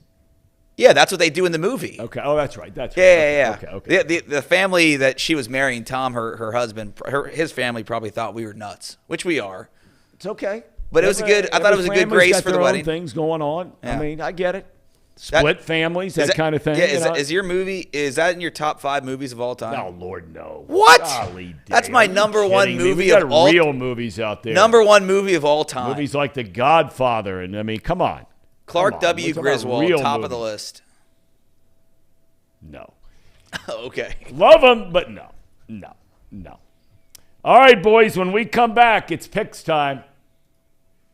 We got a lot of big games starting tonight. Tom, I didn't ask because we talked about doing like the double or nothing thing, and this is championship weekend. Double down. Are we doing that for any of these? Not yet. We're not there yet because we have a lot of bowl games and a lot of NFL games to still make up some ground. Okay. So not yet, but after this weekend, when because Sunday's the day. You know, by the way, I didn't even mention this in a monologue. Sunday is the day that we're going to know who's in the college football playoff. They do have an announcement on Sunday night. Yeah, we'll come back here on Monday with plenty to talk about. Chiefs. Yeah. Think about this weekend. Championship weekend for college football. Yep. USA Netherlands tomorrow at 10 a.m. Yep. Some really good college basketball games this weekend. Very good, including the Muskies v. Huggy Bear. And Kentucky is in London playing Michigan this weekend. in a game that's been postponed for years because of COVID. Bengals at Chiefs at 4:25 and the college football playoff announcement. This is a great weekend to be a sports fan. It's a big-time weekend. Yeah. There's no doubt about it. Yeah, I forgot to mention. I mean, so, I said it earlier, every Ohio State fan out there, and there are many of you out there, our main man, Sir Boy Wonder, I'm not going to root against TCU, not going to happen. You guys forgot. I'm rooting for them to get in, and I think they're still going to get in no matter what. But you are definitely rooting for the Utah Utes tonight. I mean, you forgot the biggest no. biggest game this weekend. It's the Bobcats. My Notre Dame Fighting Leprechauns. Who are they playing? They play Syracuse. Oh. Good game.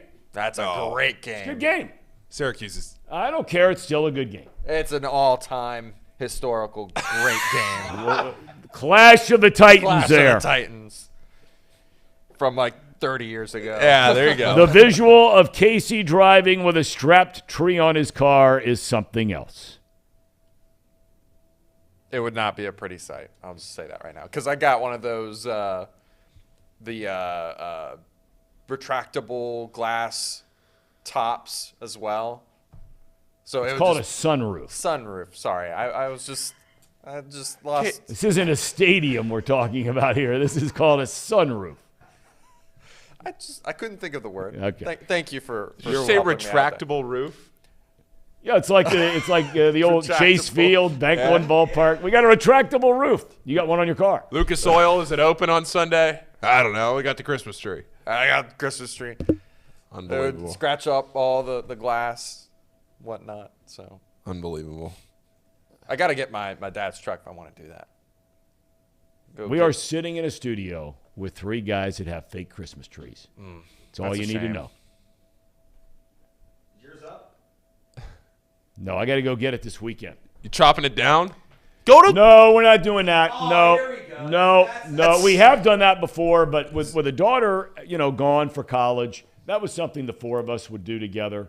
Put Luke to work. Luke is he loves help picking out a tree, but he's got stuff going on, and so Polly and I will find a way to go get the tree, put it up. Love decorating the tree. There won't be any fighting about who's putting the star cross up on the top of the tree because Ella's not here, so there's no fighting between her and Luke about who's going to put it on this year. Yeah, ready for that. I just the one thing, man, I putting up Christmas lights. I dropped the ball so bad a week or so ago when the weather was good. And now you got to go do it. And I just, oh, boy. That's tough. Oh, boy. I don't look forward to it at all. Are you But you gotta find a way to push through. Are you an inflatable guy? Oh, no, you can't do that. All right, no. Paul, are you? No, we're very much not. Okay. No. Casey, No, don't break our hearts. So here, okay. so this year, Alex and I, we're actually not putting up any decorations outside the house. What? Outside the house, because we're doing all the stuff inside the house. Like we gotta get Scrooge. Wow. Here's a hack. Scrooge. Come on, like we went out and bought decorations for inside the house that we needed. Hey, Like, your neighbors can't see that. I know, but Happiness is built inside the home, Brandon. Oh, if we okay. do, I'm not a That's homeowner. exactly right. if we do anything, we'll put up some lights around the. Here's a front of the hack. house, My but- mom does it at her house. She has a wreath. I mean, she puts up other Christmas lights, but if I'm gonna do Christmas lights, this is the hack. You have a wreath that you leave. I'm big on like leaving the Christmas tree together, leaving lights on the wreath. That's because you're still single. Yeah, and you put the wreath up on the outside of the house. There you go. You don't have to get on a ladder or anything like that. You just You leave it there Put a year wreath round and just turn the lights on when it's well, Christmas. no. You just put it out for the winter season. Now- I'm not one of those. I love Christmas lights. I don't. People that have them out all year round. There's something off there. Yeah. Now, Alex is watching the show, and she says that you won't let her put up lights. No, Wow. Hang on. Which is We got Wait a controversy second. here. Wait All a right, let's second. take a break on this, Trouble and in we're going to paradise. come back, finish this conversation, and then our picks right after this. At United Dairy Farmers, we've perfected freshness in our family bakery, where we use only the finest ingredients, like thick, high-quality glazes on our signature donuts, before delivering them fresh from bakery to store every day. UDF, made for you. If your AC or furnace is struggling, turn to the experts at Bartell's Heating and Cooling. Their certified technicians get the job done right the first time. And if you need a new unit, Bartell's will give you upfront pricing with no hidden fees. Plus, ask about Bartell's 0% interest financing for 60 months. Learn more at bartellsheatingandcooling.com. Bartell's Heating and Cooling, for a comfortable way of life. Eli's Sports Bar and Grill, proudly sponsoring high school football with 3 locations in Mason, Liberty Township, and Ross, Ohio. Our 10-foot screens guarantee a great view from every seat in the house. Eli's Sports Bar and Grill, the best place in Cincinnati for sports, food, and fun.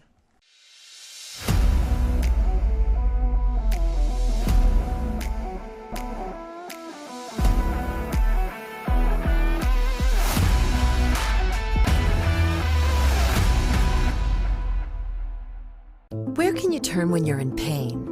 Turn where more high school, college, and pro athletes turn. Where your neighbors and weekend warriors turn. Turn to Beacon Orthopedics and Sports Medicine and get superior care on your schedule. That's the Beacon difference. Check out our fresh arrivals at Jake Swinney Used Cars. Over 250 used vehicles weekly. All makes, all models. From economy to luxury, Jake Swinney, the original used car superstore.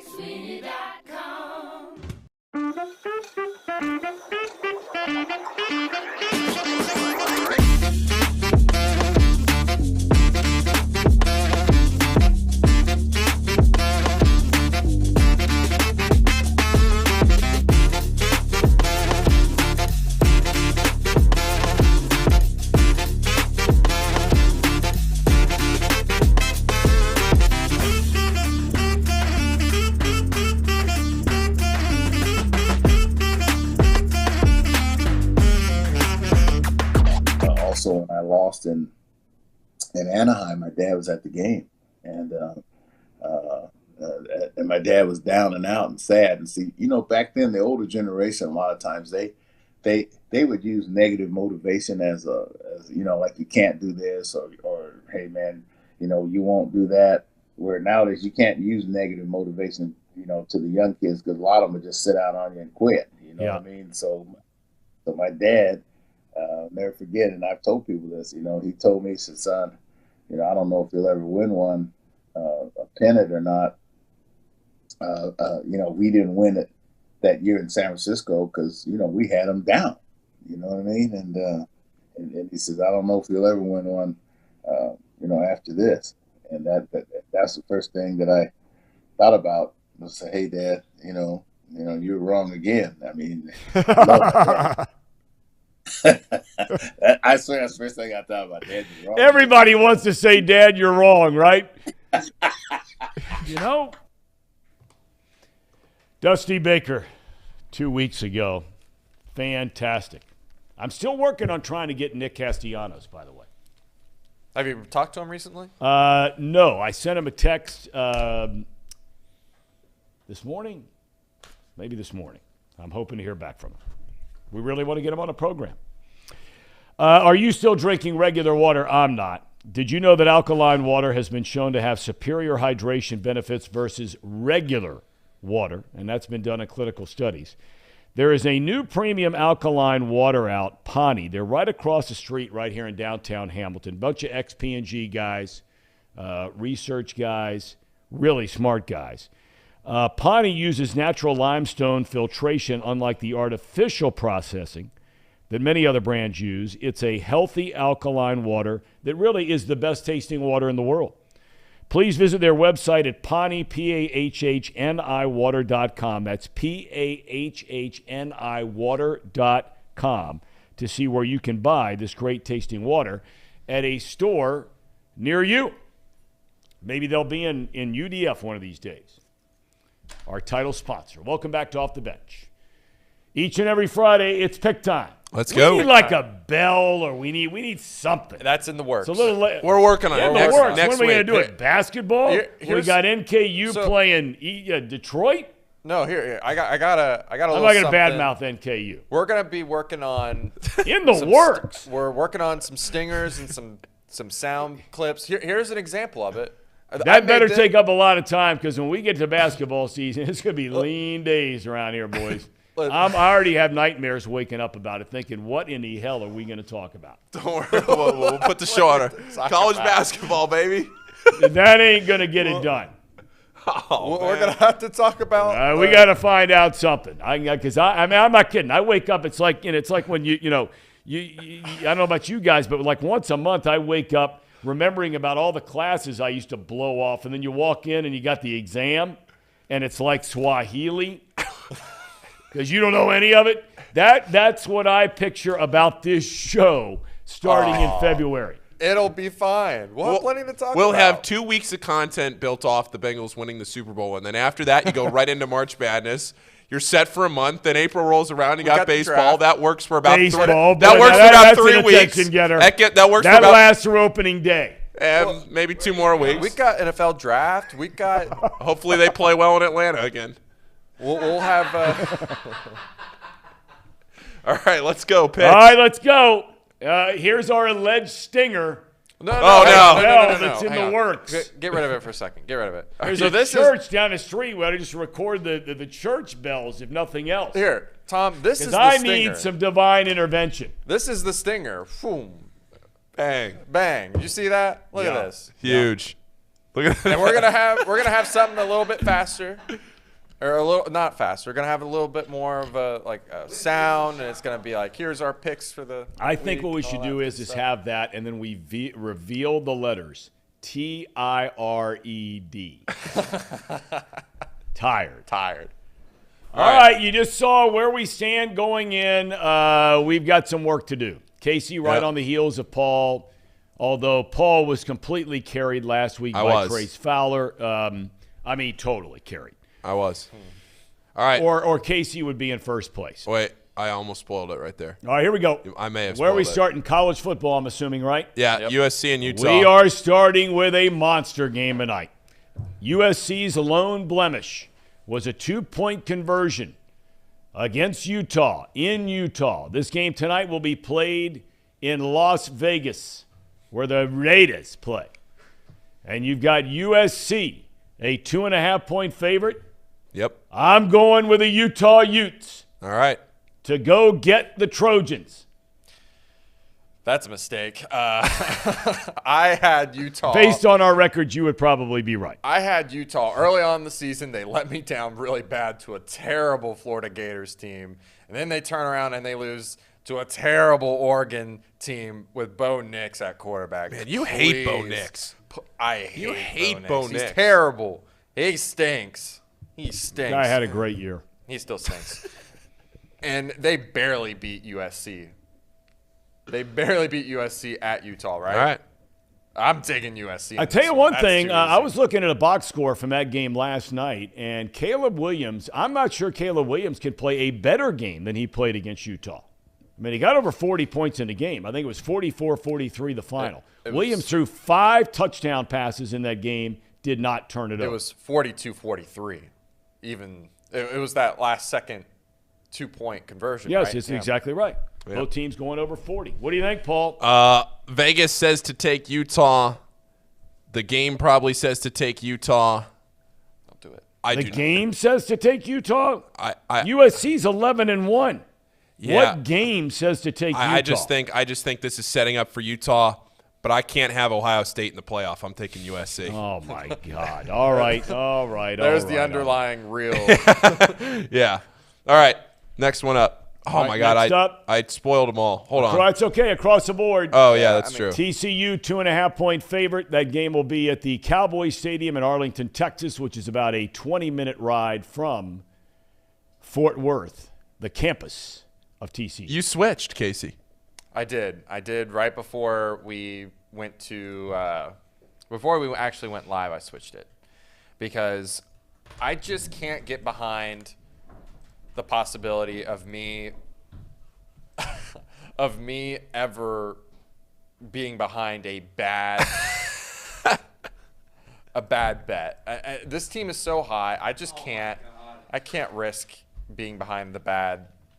On the other side of this, I don't want to be on the other side of a bad bet here. So I'm taking TCU.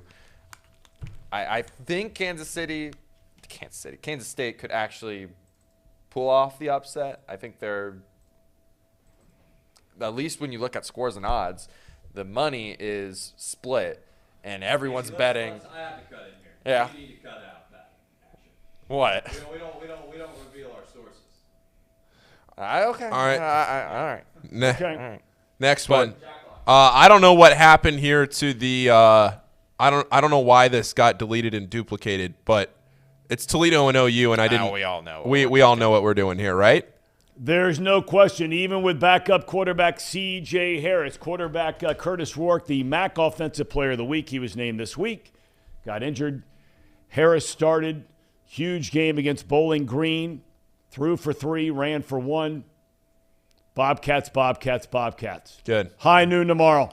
Titletown. OU's an underdog. Yeah. I know they are. Yeah. Because they're playing a backup quarterback.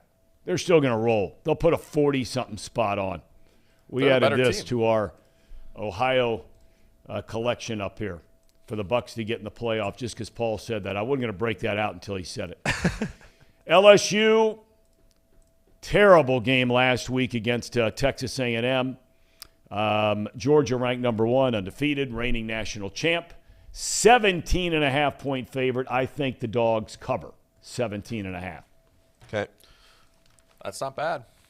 That's not bad at all. Are you? I'm also taking the Dogs. Trace has definitely hammered that in my head that LSU stinks. So I'm taking Georgia. There's no ifs, ands, or buts about that. Yeah, I'm going to take Georgia too. I don't really. This is going to be a bad game. I'm just going to take Georgia and close my eyes. All right. Next one up. Purdue and Michigan. I'm surprised on this one. I am a 17-point spread. Purdue is very well coached, and they get tricky with stuff.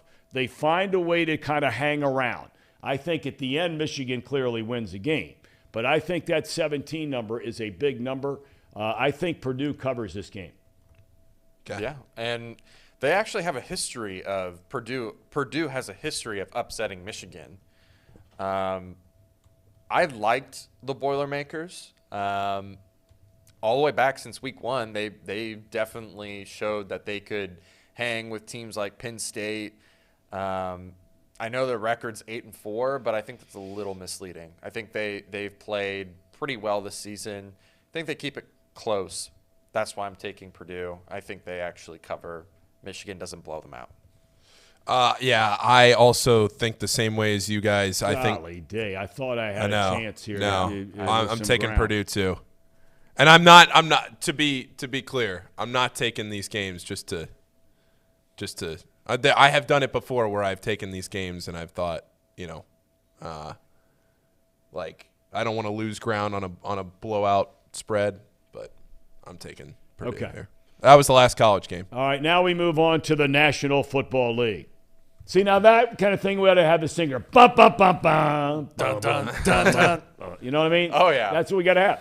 Although maybe we have to pay for that kind of stuff. So, no. Well, if we bootleg it, we'll use that sound clip right there. Yeah. Yeah. Bruce Springsteen concert bootleg. All right. The New York Football Jets. Jets, Jets. But I'm taking the Vikes. I know, and I'm just, it's screaming inside. I want to really take the Jets here. I really like Mike White, but it's at 1 o'clock, so it's a no-brainer. This is a Kirk Cousins 1 o'clock game. I legitimately, the only thing I did was ask Brandon Seho over here to my right, what time is this game? He said 1 o'clock. I took the Vikings. Yeah, you it's did. as simple as that. Right away. Yes, you did. It's as simple as that. By the way, Zim Huday's in the house watching today, fellas. Hey, Zim. I tuned in to win Cincinnati last night. Him and Ace Boogie. Did you? They're dialed in. All right, Titans v. Eagles. This is a good game. But I think Philadelphia at home is just too much. 4.5-point favorite. Philly's really playing well. Really playing well. It's a good team, especially at home. Yeah, I was trying to convince you this morning. Yes, you were. You think the Titans will lose 2 in a row? But everyone knows how I feel about these Titans. They are terrible. They stink. So, Eagles win. I went back and forth on this one. I don't really have a strong opinion on the Eagles at 10-1. I'm just going to take the Eagles. This was tough. This next game actually was the hardest one for me because I got no feeling on this game. Broncos and Ravens. What's going on here? Well, the Ravens have been playing a lot of tight games. They are coming off a shocking loss at Jacksonville. They're at home. Normally, at home I take the Ravens, but I think Denver covers. And Denver is not playing well. There's all kinds of dissension going on there. I don't know what the deal is with Russell Wilson. I know they got a lot of guys hurt, especially on that offensive line, but I think they find a way to hang in there because I don't think Baltimore is all that good. So I just want to say this one thing. They have not given up more than like 20 points the entire season, except for one game against the Raiders. You're talking about the Broncos. The Broncos, yeah. And the Ravens, how they've been struggling as of late, I think this is actually a huge defensive battle. I think it's going to be Lamar's going to have a tough day. He's not going to be able to run around. He's not going to be able to throw the ball. I think Russell Wilson is just washed up, so that automatically just means that this is going to be a defensive battle, even if So I just based off of that, I think the spread is too much for the Ravens to be able to cover this. So I got the Broncos in this one. I think it comes down to like a 10-13 type situation. I am closing my eyes and trying to make up a little ground here. I'm going to take the Ravens. You mean extend your lead? Well, that's what I mean. I don't like the way this is trending. Granted, I think since college basketball has started, I think outside of the Bengals, I've watched maybe one football game. So that probably doesn't help. You're sitting around watching college basketball games? I think since this time of the year? I think since the first college basketball game on November 5th, I think outside of the Bengals, I've watched Ohio State and Michigan. I watched that. Well, you've been to a lot of basketball games. That's what I mean. Travel, like I just over the weekend, like yeah. I just haven't had time. Okay. It's not that I'm like don't like it. I just haven't had time. So are you going to watch the UC basketball game this weekend on Sunday instead of the Bengals? Because they play Sunday. Yeah, but they're at 1. So you'll watch both. Well, so will you watch the UC basketball game at 1 o'clock over an NFL game at 1 o'clock? Oh yeah, absolutely. You got to be kidding. Oh yeah, that's terrible. If it's absolutely. They're playing Bryant. Doug Eddard led the St. Peter's Peacocks to the Elite Eight. I would imagine how could you miss that this game? is a Fox. a CBS doubleheader weekend. I've not looked. I'm sure it's out there somewhere. Maybe one of you on the chat knows the answer to this. I have to believe that Browns game is going to be seen in our market for the 1 o'clock game. Yeah, let me look that up. I'm with you, Tom. And that would be all the intrigue of Deshaun Watson and so on and so forth. So that's the game where you think it is a CBS game. I don't see. Maybe we get the Baltimore game instead. It'll be one or the other. You can take it to the bank at 1 o'clock on CBS. We will get either the Browns game or the Ravens game early. Bengals back into the doubleheader. Fox will have a game on. That'll be on at 1 o'clock, and that's probably who knows, and quite frankly, who cares? All right. What else we got? Did we do the Browns-Texans yet? No, we just not. Finished the Ravens. Yeah. Okay, so we have Browns-Texans here. I'm changing my pick on this one. Whoa! Oh, Tom, don't do it. All right. No, you know what? I'm not. I'm not changing. All right. I'm staying with the Texans. All right. Lovie Smith, a real man. Listen, folks. Deshaun coming back for the Brownies, which, by the way, I don't know the website, but you know the guy who's a legendary writer, has been around forever, William Roden. You know the guy I'm talking about? He's like in his 60s, African-American, was on the Sports Reporters. I only say African-American because maybe that will spark a memory. They used to be on that Sports Reporter show on ESPN and all that kind of thing. Was that the one with Mike Lupica? Yes. Yeah. Really smart guy, super smart guy, great writer. And he wrote a fascinating article that I read last night about, when all is said and done, what have we learned? Who are the winners and the losers through this whole Deshaun Jackson thing? And it really is a very interesting article. And again, his name is William Roden, Rhoden, I think is how you spell it. Great writer, smart guy. I've met him a number of times. Anyway, worth a read if you got some time to kill. All right, who you guys going with here? Well, it wouldn't be the stink list without the Browns. So you really think I'm taking the Browns? Well, I think you ought to consider it. You're very close in the hunt. No, I'm taking the Texans. Browns stink. What more can I say? I really going with the Brownies. No, I'm taking the Texans. Browns stink, Tom. I can't. No, but with all the kidding around we say about the Texans really stink. They're terrible. They're in the worst division by far in the NFL. 1-9. I don't know. Maybe both Souths stink. The NFC and NFC, NFC and AFC. This division is so bad, and they're 1-9-1. Yeah, they're not good. I mean, it's just so bad. I think they just come out and play. I can't believe I'm not taking Cleveland. Well, you can still change it. I can't believe I'm not taking. No, I'm not going Haven't to. laid your card yet. Principle. I said I wouldn't again. Okay, what else? All right, 2 more. Dolphins, Niners. This is a great game. A lot of people feel like this could be a preview of the Super Bowl. And right now, if you were a betting man, it'd be hard to bet against the Dolphins getting there, and the 49ers are surging. But I still think, and I can't believe I'm doing this, but I'm picking Miami. I was so surprised by the line. San Francisco favored by 4. It shocked me a little bit, honestly. I feel like this is a trap, and I wanted to take San Francisco, but with San Francisco being favored by 4, I took the Dolphins. I feel like it should be the other way around. I feel like Dolphins should be favored by like 3, but. You know, it's funny you say that, Casey, because when I go in the night before, and like last night when I was making all these graphics for the games, before I put the lines in, I try to play guess the line and just see how close I am on some of this and see like if I'm way off or whatever. Yeah. And before I went into this game, I go, all right, I'm going to say Dolphins 2.5, and it was San Francisco -4. Yeah. Like, oh, I don't. I mean, right. I guess the home team gets the -3 here, so they just think 49ers. It's not that much anymore. It's not that much anymore? It's not 3 points anymore. It's closer to a point anymore. Just so you know. The bottom line is the 49ers don't score a ton. They play phenomenal defense. Miami scores a ton. So, you know, we'll see.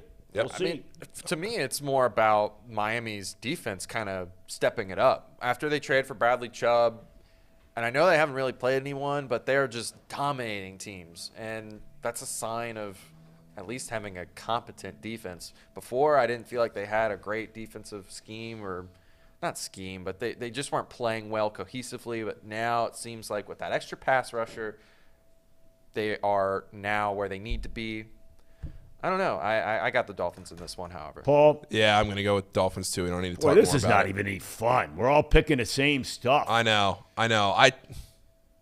And that brings us to the game of the weekend in the National Football League. I can hear it.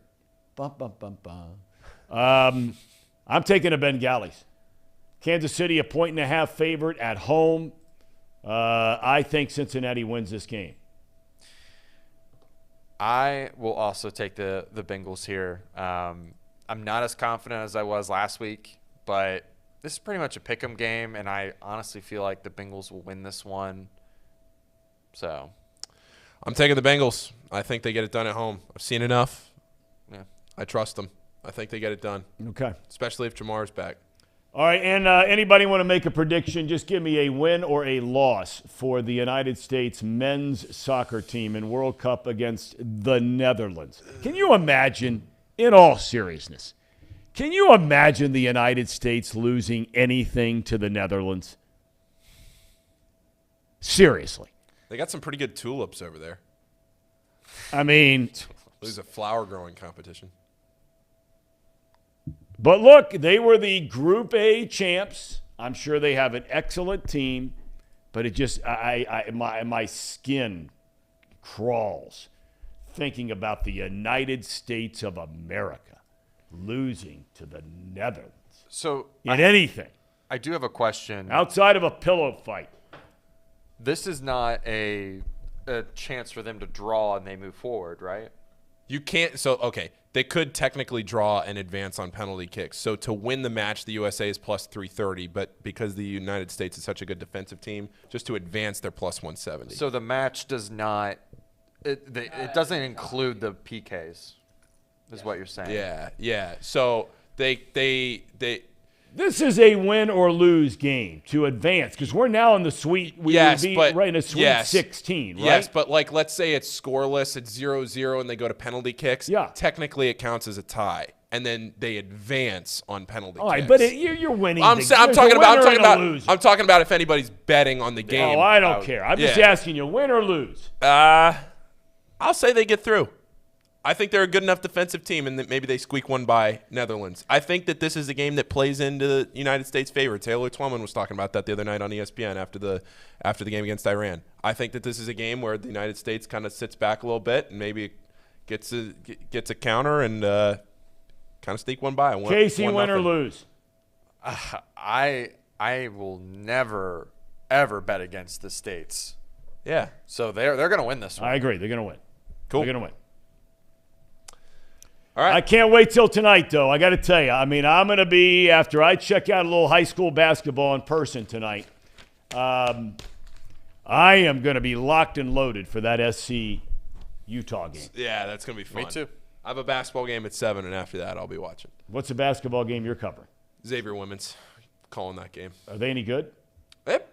Yeah, they're trying to remember 5-1 this year. I should know. And I want to send out a hearty congratulations. This is the cherry on top today. I don't know if you guys had one or not. Go ahead. But okay, this is my cherry on top. Jackie Rao is a woman here in town, very successful businesswoman. She and Betsy Ross are the co-founders of Game Day Productions, a highly successful marketing production company here in Greater Cincinnati. She's also an alumnus of Ohio University.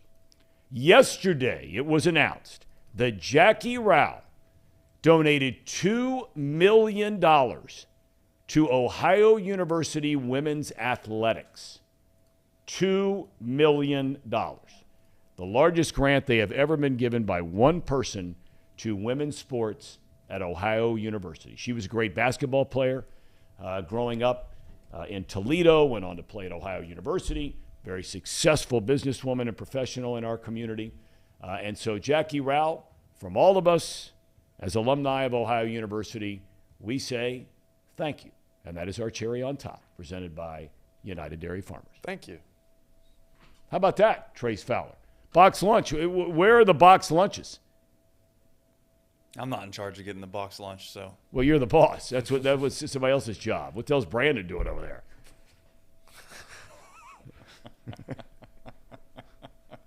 Working hard. He's working hard.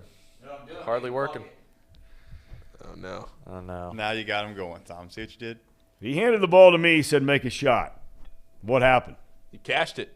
Made a shot. Bang. You gotta make it on the air, though. Bang. No, don't. No, Let's we're leaving on a good note. Let's embarrass. All right, what's coming up? Let's see. Go ahead. Hey, you get closer and closer. Don't miss it.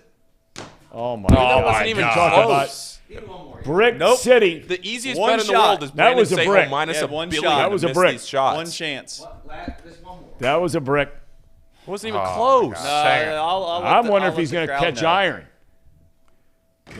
Oh, very nice. All right, I'll give it up to him. We got a second chance. We're all about second chances and third and fourth and fifth. Trace, what's happening? There's a lot Fired up happening. today. A lot happened. A lot going on. Some things that have been said on this show that we can get into that I thought of something. I had an idea. All right. Just an epiphany came to me. Good. Epiphany. From now on, when I hire anybody at this company Yes. or in my life, I'm going to ask them a question similar to the question that maybe Bob Huggins was presented with. Yes. I'm going to ask them, do you, around the holidays, first I guess I have to ask, are you a Christian? Because I don't want to get in trouble. But if they say yes or they celebrate Christmas, first question I ask is, do you go get a real tree or do you get a fake tree? Because I think I've just come up with something. All the things that I've heard all these clowns talk about with their fake trees is laziness. It really, that is the core of what I've come up with. In Casey's case, I got to agree. What? Go ahead, Trace. I'm just saying, real, hardworking, want to get things right type of people. They withstand the elements. They persevere. They don't care if they don't have a truck. They don't care if they can't figure out how to go get a tree. They don't care that they could go possibly buy a tree at the store and take it home and put it up in 5 minutes. They certainly don't put it in a closet and just pull it out because it's just simple and easy. That's right. What they do is they find a way to go get a real tree and make memories that you can't just get at the store. And you know what, Trace, one thing, it's an interesting point you brought up because, you know, you can also feel good about yourself going to get a real tree because so many of these raise money for different organizations, whether it's a church group, whether it's the Boy Scouts or Girl Scouts of America, whatever it might be.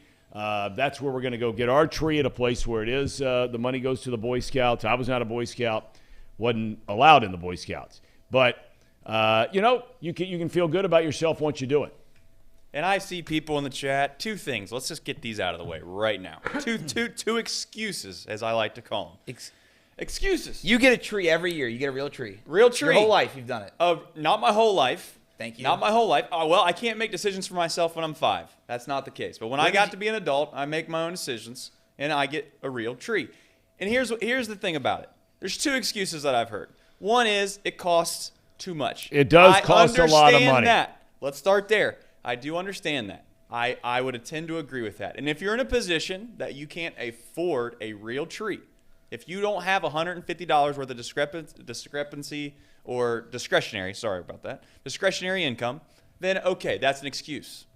That's fair. Yes. But I would venture to say, Tom, yes, that these same people that don't have enough money to go buy a real tree are the same people that are out the night before Thanksgiving. And you know what I'm talking about. You know what I'm talking about. This is a personal dig at me. This really is. No, this is not a personal dig at you. This is just the fact that whenever I hear anyone say they don't have enough money to go do something, the reality is that they don't make it a priority, Tom. It doesn't mean they don't have enough money. It means that they decide to they spend their money which we all else. do. Which we all do. And I'm not here to tell you how to spend your money. Right.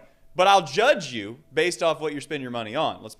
I'll be very transparent about that. Having said all of that, the second thing that I hear about is that it kills trees. Tom, do you know that these trees have nothing other than to live for the chance to be in someone's living? It's like the Toy Story show. That's exactly right. That's all nonsense about cutting down the trees. Everyone's looking for their Andy. Everyone's looking for their Andy. That tree, when it's planted in the ground, that seed, it grows up and it's growing and growing and growing. It is looking forward to the day that a guy like Tom or Trace or Brandon or Casey or Paul. Well, not Brandon or Casey or Paul. Or cuts it down and puts it in their home. Well, I am a real tree person. I don't know where I got thrown into this. I wasn't putting you in it. I was saying that tree is looking forward. Personal shot at me. That tree is looking forward. I love Boom Shakalaka, though. He says, I'm on Team Seho here. Buy a fake tree and drink more Coors Lights. That is my – see – okay, but did we debate this on a previous show? Like, you either buy things or experiences. I'm an experience guy. I spend my money with experiences. And that's an experience to go get a fake tree. I'd rather go out on Thanksgiving Eve, enjoy some Coors Lights with my boys. Then I'll say this, and I'll give Casey a pass too. The next question I'll ask, I guess the first question I should ask if you have kids, because I think that's what this comes down to. You want to make good, genuine. We had a fake tree growing up, and my parents did a great job with me. Look, I'm here sitting next to you and Tom. I'm not downplaying your parents. I'm just saying there's something to taking your kids out, cutting down that real tree with them, taking it home, and them putting the star on top.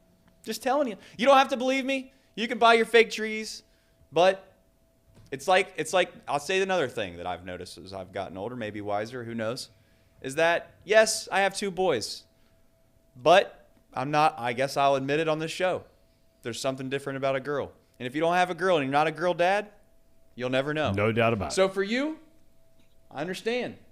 You've never gotten a real tree, but you don't know what you're missing out on possibly. And one day you might figure that out. They will. Well, we got to start with a woman that I got to meet, and then, the kids and the family. That's fair. That might happen tonight. I can't wait for the day. Maybe I'll go to a tree farm. Might happen tonight. There you go. It's true. Jones say you just got to go to the Taylor Swift concert. That's right. That actually isn't a bad idea. I mean, my game sucks. That's a good idea. Wow, I mean, we've seen that. Yeah, oh yeah, with shooting any shot, my game sucks. Yeah. Well, Taylor Swift concert with Tracy Jones. I'll tell you what I want to say here before you go. Is the first subject is don't be a square. And I am so concerned about this office just time and time again being fooled. They're getting fooled by Vegas. Vegas is just It's almost like it's just the most weirdest thing that I'm seeing is that Vegas comes out and they're like, hey, here's this carrot. They're dangling it. Well, that's their job. And it's like the public never figures it out. So you're talking in reference specifically to 2 games. All right, let's hear them. And I think they both lose. Now, granted, maybe there's a late field goal, just like TCU did the week before, where they win by a point. But there's 2 games. And I'm not trying to get Ohio State fans excited. I'm not trying to get you bulled up. In fact, if you're an Ohio State fan, don't try to get emotional with this game.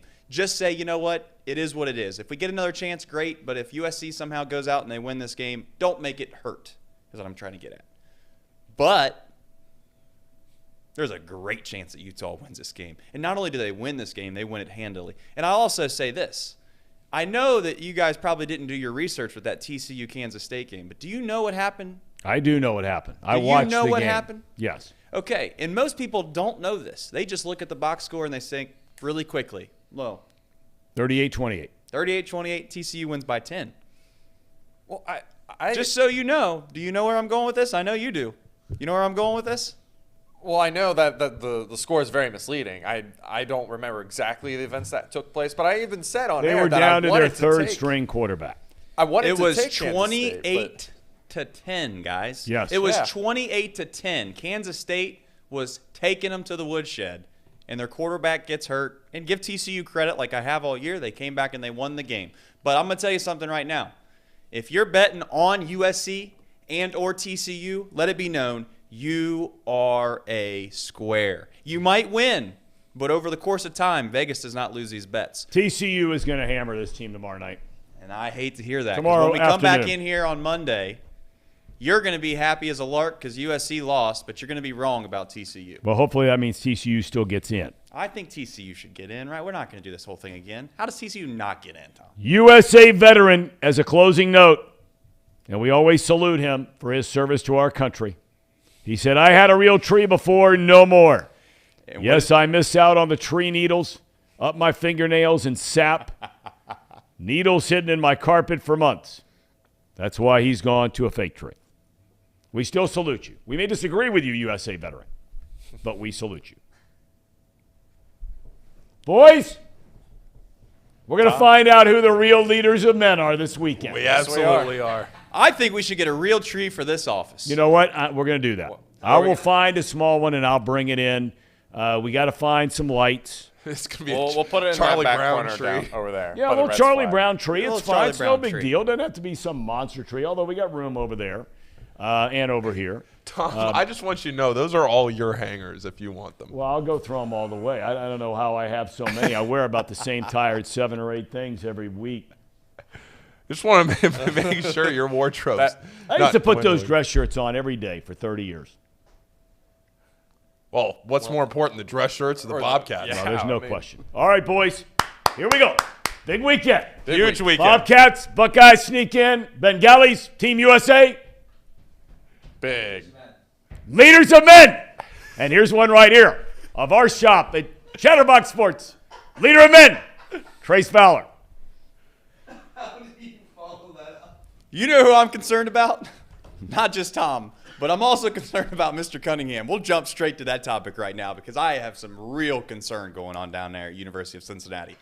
And it's not because I'm a fan. It's because, as I said before, I'm not going to sit here and act like a phony and like I'm big and fired up about the hire, this, that, and the other. But I do care about the state of the program of University of Cincinnati Athletics.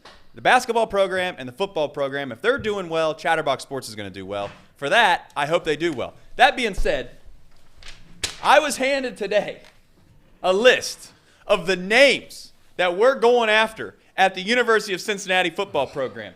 Now, let me read them to you, folks. Tom, have a great weekend. See you, Tom. Have a good weekend. We have Sean Lewis from Kent State. Oh, God.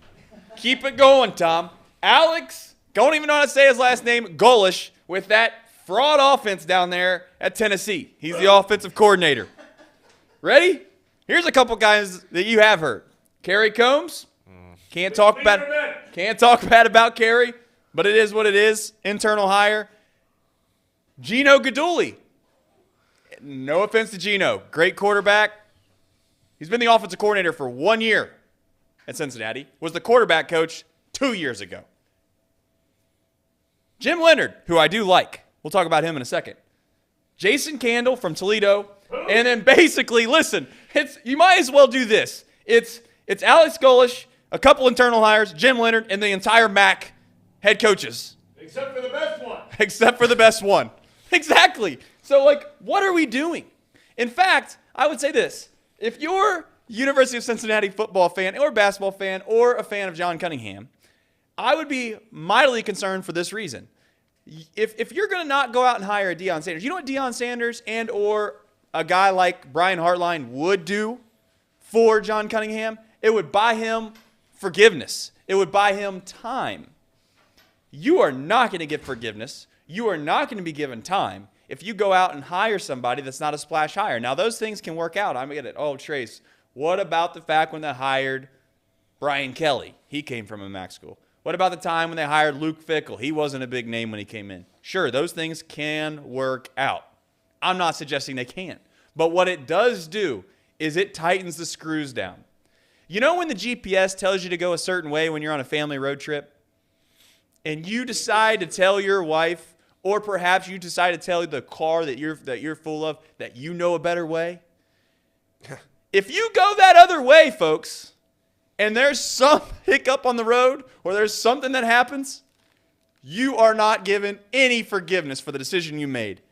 If you just say, hey, this is what the GPS said, nobody in the car can get upset. So, hey, I got to give it to Mr. Cunningham. If he's going to stick his neck out there and he's going to say, hey, this is the guy I believe in, he just so happens to be coaching at Toledo with a losing record. Or this is the guy that I believe in. He just so happens to be coaching at Buffalo, who haven't won anything. Go ahead. Be my guest. But I will say this. Everyone was going to start digging up the resumes of Mr. Cunningham. They're going to start trying to figure out what he's done. And they're going to quickly realize that he didn't hire Luke Fickell. And I might be taking this a step too far, and maybe I am. Maybe this is crossing the line. But I'll tell you who else is in danger a little bit if they hire a MAC guy. And that's Wes Miller. Good call. You might be saying, Trace, what are you talking about? I'm going to tell you what I'm talking about. When John Cunningham comes under scrutiny, they're going to look directly at his hires, and he's only hired one guy. Don't mistake the fact that Luke Fickell was not his guy. In fact, I got another question. Maybe this is fair, maybe it's not. Is Mr. Cunningham Ryan Day? Oh. Is he? Good call. Is there a chance that he just got put into an athletic program that was built on the backs of others, was rolling, and then all of a sudden it was time for him to do his job? You can't swing and miss. You can't swing and miss. And I'm not saying that John Cunningham isn't doing an excellent job. I don't know him from Adam. But what I am saying is if he sets himself up, he's setting himself up for a very, very, very difficult conversation with a lot of University of Cincinnati athletic fans and boosters if he misses on this next hire. And I don't think he can miss if you hire a guy like Deion. I don't think you can miss if you hire a guy like Brian Hartline. And to be fair, maybe Hartline doesn't want it. I'll tell you who I know wants it, and that's Deion Sanders. There is no way in the world that Deion acts and behaves the way that he's been acting and behaving the last 2 weeks if he doesn't want this job. And I'll tell you a couple of the tea leaves that I feel like I'm reading. Maybe I'm looking too far into this. But you tell me, if you wanted something, would you repost something on your own Instagram with a guy wearing a UC Bearcat right behind the bench with your name on it, your shirt on it? Would you do that? Would you come out and say that Colorado offered you the job if that was your number one choice? If you wanted to go to Colorado, would you come out and say they offered you the job? And he also said they're not the only ones. He's trying to manipulate or cause there to be the speculative idea that he's sought after. And he probably very much is. But I have a suspicion that the girl that he wants to date is the only girl that isn't offering him a date. And that is the University of Cincinnati. Could be wrong. Maybe they hire Deion Sanders this Sunday after he plays in the SWAC championship. Maybe. But I have a strong suspicion through the facts of way in which Deion's handled this lately that he's not been offered the job and he wants it. And he has a close personal relationship with a guy named Dana Beers at Barstool, and Dana Beers has done nothing but promote Deion Sanders. You think that's by design? It very much is. We'll see. Ball's in your court at the end of the day, Mr. Cunningham. And I would just say, I wish you the best of luck if you hire a Mac guy. I wish you the best of luck. So here we go. Bucket List Friday. I wanted to get the chat's opinion on a few things here really fast. I want you to provide me some bucket list things, maybe that you've done, maybe that you haven't done, that's relatively realistic in doing. I did this the other day. I know everyone wants to make fun of Trace because he's out here trying to tell people to go to things. I wanted Reed to go to that Titans game the other week because I knew at the end of the day, you just do those things. It makes too much sense to do those things. So I asked you, the chat, is there anything, right, that you've done that you have to recommend? I'll tell you one thing. Paul Fritchner is my subject of the day. Okay. Paul loves college basketball, if you haven't known. I can tell that Paul loves college basketball through basically opening my eyes and just seeing the daylight. I know I'm a fan of Kansas. And again, this sounds biased and blah, blah, blah, blah, blah. I've done a good amount of what I would call sporting events that I would deem as relatively, bucket list type stuff. I've been to Assembly Hall. I've been to the College Football National Championship last year. I've not been to a Super Bowl, but I've been to Major League Baseball playoff games. I've been to a significant amount of what I would call high energy atmospheres. Nothing has ever rivaled, not even close, a regular season game that I went to in Lawrence Fieldhouse. Or Allen Fieldhouse, in Lawrence, Kansas. I'm telling you, you need to find a way to make an excuse to go to a game. It doesn't even need, quite frankly, to be a big game. It just needs to be a game itself. And preferably not during Christmas because, and I know that's difficult for some people because that's maybe the time in which they have some freedom, et cetera, et cetera. You just need to go when you make sure the students are in town, right? Make sure the students are there because that's a big part of this whole thing. So at the end of the day, I want to offer one piece of advice. If you can find a way to go to Allen Fieldhouse, you have to go. Now, Paul, in the middle of the show right now, and maybe the chat can help, I want to know how much it costs to do that. What's your guess, Paul? Just to go to a game? Yeah, we'd have to get in a car. We'd have to drive out there. We have to stay in a hotel. We got to come back. Tickets included. Tickets included, the whole 9 yards. So I want you to think about that. We'll get back to that in a second. I'm going to go down to the NFC is better. But I want you to give me how much that costs. Okay. Do you want me to actually figure it out, or do you want me to just guess? Yeah, well, I mean, I think if you I can give me a general ballpark guess, okay. Right? It's going to be, let's see here. What kind of game do you want to go to? Well, are we going to like Alcorn State, or are we going? No, we got to go to a conference. It's got to go to a Big 12. Got to go to a Big 12 game. Yeah, Big 12 game. All right. Yep. All right. Give me that number before too long because I'm gonna have that's gonna tie into something here at the very end. All right, I got you. Right. I'll get it to you in a minute. NFC is better. Now this one I know. You think, Trace, that can't be the case. The AFC has Mahomes. They have Burrow. They have Allen. They have Tua. They got them all. But I'm going to tell you right now, I think the NFC is better. And I'm going to give you a few points. You tell me what you explain to me why this isn't the case. The last two Super Bowls, if you haven't known, have been won by the NFC, while all these guys supposedly on the other side that I just said are the elite guys of the game, right? But I'm not going to stop there. This year, Philadelphia, they're 10-1. They have the best record in the NFL, all right? And they're about to beat the Titans like a drum this week. Wait for it, okay? Let's move on. The Cowboys, right? Well, the Cowboys beat the Bengals week, whatever it was, 2? Was it week 2? Yeah, with an insurance sales guy at quarterback, right? Trace, those are just 2 flukes. No, let's talk about the Vikings. What the Vikings do? Well, the Vikings went into the big, bad Buffalo Bills of the AFC, and they won the other week. 49ers beat the Chargers. They're about to smack the Dolphins. That's the next thing. Don't be a square and take the Dolphins, all right? Don't do it. We'll see how that goes when the 49ers are just taking the Dolphins to the woodshed. The Giants, Casey, did the Giants stink? Go ahead, give it to me. Yes, they stink. All right, the Giants stink. Turns out they can't beat anybody in the NFC lately. But I'll tell you what they have done. They've beaten the division-leading Ravens. They've also they beat the division-leading Titans. Hell, the Bears, the lowly Bears who can't win a game. They made Justin Fields look like he's the next thing. Speaking of which, I know it's been a couple weeks since we talked about this. Where is Justin Fields? He's hurt. He's hurt? Why is he hurt? I wonder why he's hurt. Does it happen to be because he's a running back and he runs around in the not-for-long league? Perhaps that's the case.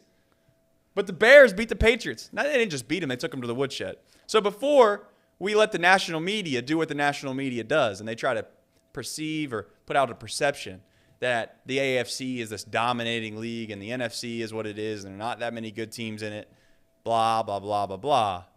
Just remember, this is the same national media that told you that the AFC West, right, was going to be the best division in the history of football. How's that working out, boys? Not great. So I'm just saying, if I have to hear any more NFC slander, I'm not here for it. Because at the end of the day, it all comes down to can you win the big game? And the last two times, the AFC hasn't done that. Right? Yeah. Wrong? Yeah. Yeah. What's your thoughts, Casey? You're over there with your head sideways. I mean, I guess if you're going to make a case for the top teams being better than the other top teams in the AFC, I'll give you that. But just factually speaking, there are more teams above 500 in the AFC than there are in the NFC. That's a fact. And if you want to sit here and say, like, all right, well, Tampa Bay is 5-6 and they're going to make it in the playoffs with borderline losing record. I mean, I don't know. I mean, I don't disagree with you about the top teams. Like, I really like Philadelphia. I really like Minnesota and Dallas and San Francisco. I even said on air that I was shocked about the San Francisco game. But I think that's a testament to how good that team is, right? The other side, the AFC, I've already said Baltimore stinks. I think Tennessee stinks. Those teams are both frauds. There's a lot of teams that stink in the AFC side that, you know, there's only Kansas City, Buffalo, and Bengals that I actually feel like have a legitimate chance of making it to the Super Bowl. Then on the other side, I think it's Eagles, Vikings, Dallas, 49ers. So just with that alone, there's 4 teams in the NFC and there's 3 teams on the AFC side. Give me your 3 AFC teams again. Chiefs, Bills, Bengals. And on the other side, it's the Eagles, Minnesota, Dallas, and 49ers. Okay. So I guess I somewhat agree with you, but at the same time, I don't, because there's more mid teams in the AFC. But like you said, what only matters is what teams can win the Super Bowl. And if that's the case, then yeah, the NFC is better than the AFC, right? Based off that logic? I just think that oftentimes we just assume that there's certain leagues that are way better than others. And again, the SEC always gets crowned this in college football. And the narrative sometimes can hold out to be true, but oftentimes, in my opinion, it's not as big of a jump as many make it out to be, right? The Pac-12 this year, I would argue, is very similar to the SEC outside of one team. Utah went into the pit, right? Or excuse me, into the swamp. And they, as you've said many times, they could have won that football game. They probably should have. One would argue they should have won that football game, right? Yeah. And if it wasn't for Georgia this year, there really isn't anyone in the SEC that I would say I can guarantee that they would dominate the pack. So we have this narrative that quite frankly, is not fair in college football. And we do it also in the NFL as well, I think, because of the perception of what a quarterback can be or what a quarterback can do. I love Herbert as much as anybody. I think the Chargers could be good. But I'm not going to sit here and act like the Chargers are better than somebody like, I don't know, a Green Bay. And I don't think Green Bay is any good. But I think if Green Bay and the Chargers played 10 times, it'd be pretty close, 5-5. But since they have Herbert, and since they play in the AFC West, and since they play against Patrick Mahomes 2 times a year, and there's his national primetime games, we just elevate teams. We assume they're better than they really are. And I think that when you have a Mahomes, when you have an Allen, when you have a Burrow, it creates those marquee games more often, which then allows you or your brain to be perceived that the teams that they're playing against, if it's close, are better than they really are. Wrong on that? Maybe? No, I think that. Are the Chiefs really that good? I'm not trying to say they're not, but I mean, let's stop acting like they're world beaters. They're not. I don't really feel like there is a world beater this year. In all honesty. All right, we have Nick Kirby in the house. I don't know if you know that or not, but Let's go. Here's the thing. Nick Kirby, if you don't know, big Reds guy. Also, relatively optimistic guy. I know a lot of you in the chat don't want to hear that. I know you're like, I hate the Reds. I hate the Castellinis. I hate this, that, and the other, okay? There's Reds Fest is this weekend, okay? No, we're going to get Kirby to come in here. We're going to take a short break. We're going to get Kirby to come in here. He's well more knowledgeable than I am when it comes to Cincinnati Reds. And he's going to try to enlighten us right around the holidays on why we should be optimistic and why we should be positive about the Cincinnati Reds. That's next. At United Dairy Farmers, we've perfected freshness in our family bakery, where we use only the finest ingredients, like thick, high-quality glazes on our signature donuts, before delivering them fresh from bakery to store every day. UDF, made for you. If your AC or furnace is struggling, turn to the experts at Bartell's Heating and Cooling. Their certified technicians get the job done right the first time, and if you need a new unit, Bartell's will give you upfront pricing with no hidden fees. Plus, ask about Bartell's 0% interest financing for 60 months. Learn more at bartellsheatingandcooling.com. Bartell's Heating and Cooling, for a comfortable way of life. Eli's Sports Bar and Grill, proudly sponsoring high school football with 3 locations in Mason, Liberty Township, and Ross, Ohio. Our 10-foot screens guarantee a great view from every seat in the house. Eli's Sports Bar and Grill, the best place in Cincinnati for sports, food, and fun.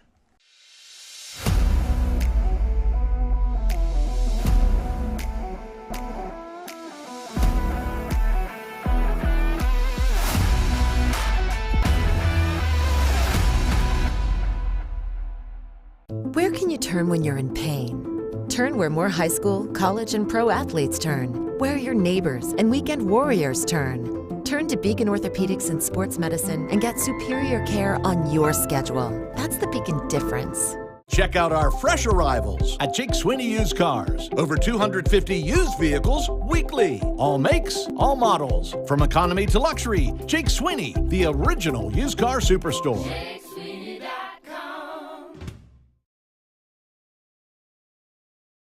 Have a very pristine and privileged guest of Chatterbox Sports, Nick Kirby. Nick has been on the grind for Cincinnati Reds content for quite some time.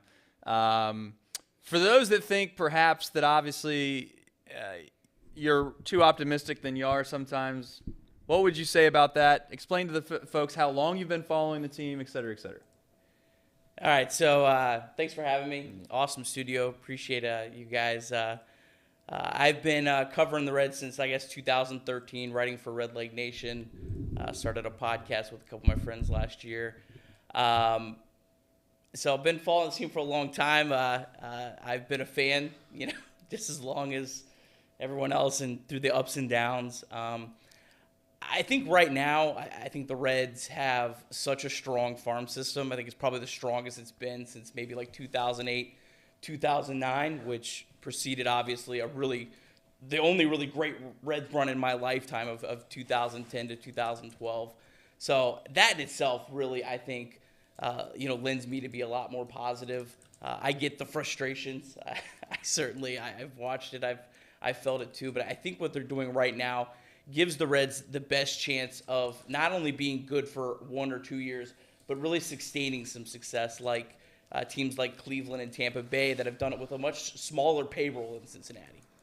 So when you have guys like, not myself really personally, but you have guys in the chat that'll say, or really in Reds fandom, that'll say we've heard the story before. We've been told that there's rebuilds. We've been told that just wait a couple more years and that's going to happen. And that's really been the story, or that's been what we've been fed or told since 2000 and probably 15, somewhere in there. We sit in 2022. And now, why is it different? Do you really think that they've actually, why hasn't there been a rebuild in that time frame, in your opinion? And then secondarily to that, why is it different now? Well, the biggest difference between now and 2015 is I think the Reds traded most of their players at their peak value. They didn't wait. Like, the Reds waited way too long to trade Johnny Cueto. They held on to guys like, Jay Bruce and Billy Hamilton to where they had no value left, really, by the time they left. The players that the Reds got back for Luis Castillo, that kind of deal was a deal where it hurt Seattle. It really hurt them to make that deal. Now, it might be great for them in the short term, and it might actually end up being a good thing for them overall based on where they are. But I think selling at the right time is the biggest difference to me. And that's when you see teams that are successful with lower payrolls, they make these cutthroat moves. Now, it may not be exciting for the fan base. I actually live in Cleveland. Sometimes there's a lot of fans up there that are, not as into the team because of the way they do things, but it works. It wins. They were a win away from the ALCS this year with a payroll that was, I think, about a third of the Reds. So that's where I see it. What's the what's your pushback, or what about the thoughts on this? Is I've pushed back on the notion that the Castellinis don't spend any money. The ownership group hasn't really ever tried to win, but I think that there's some merit to win. And again, you can correct me if I'm wrong. I haven't followed the team as closely as you. I don't know if it was Dick Williams perhaps, or maybe it was Nick Kroll. I don't know if it was or wasn't. But when they did go and get a Moustakas, they did go get a Castellanos, they did go get a Bauer, right? They went out and tried to win, and COVID hit, which made things ultimately a little weird. They even went out and got the Akiyama, like him or not, but they went out and they got him. Is that fair or not fair? Do you think that the pushback should be a little less when it comes to we don't want to spend any money versus they've just not made the right moves? I think every team in baseball could spend more money. So I guess if you want to single out the team that you root for, you can. I think that just like everyone could.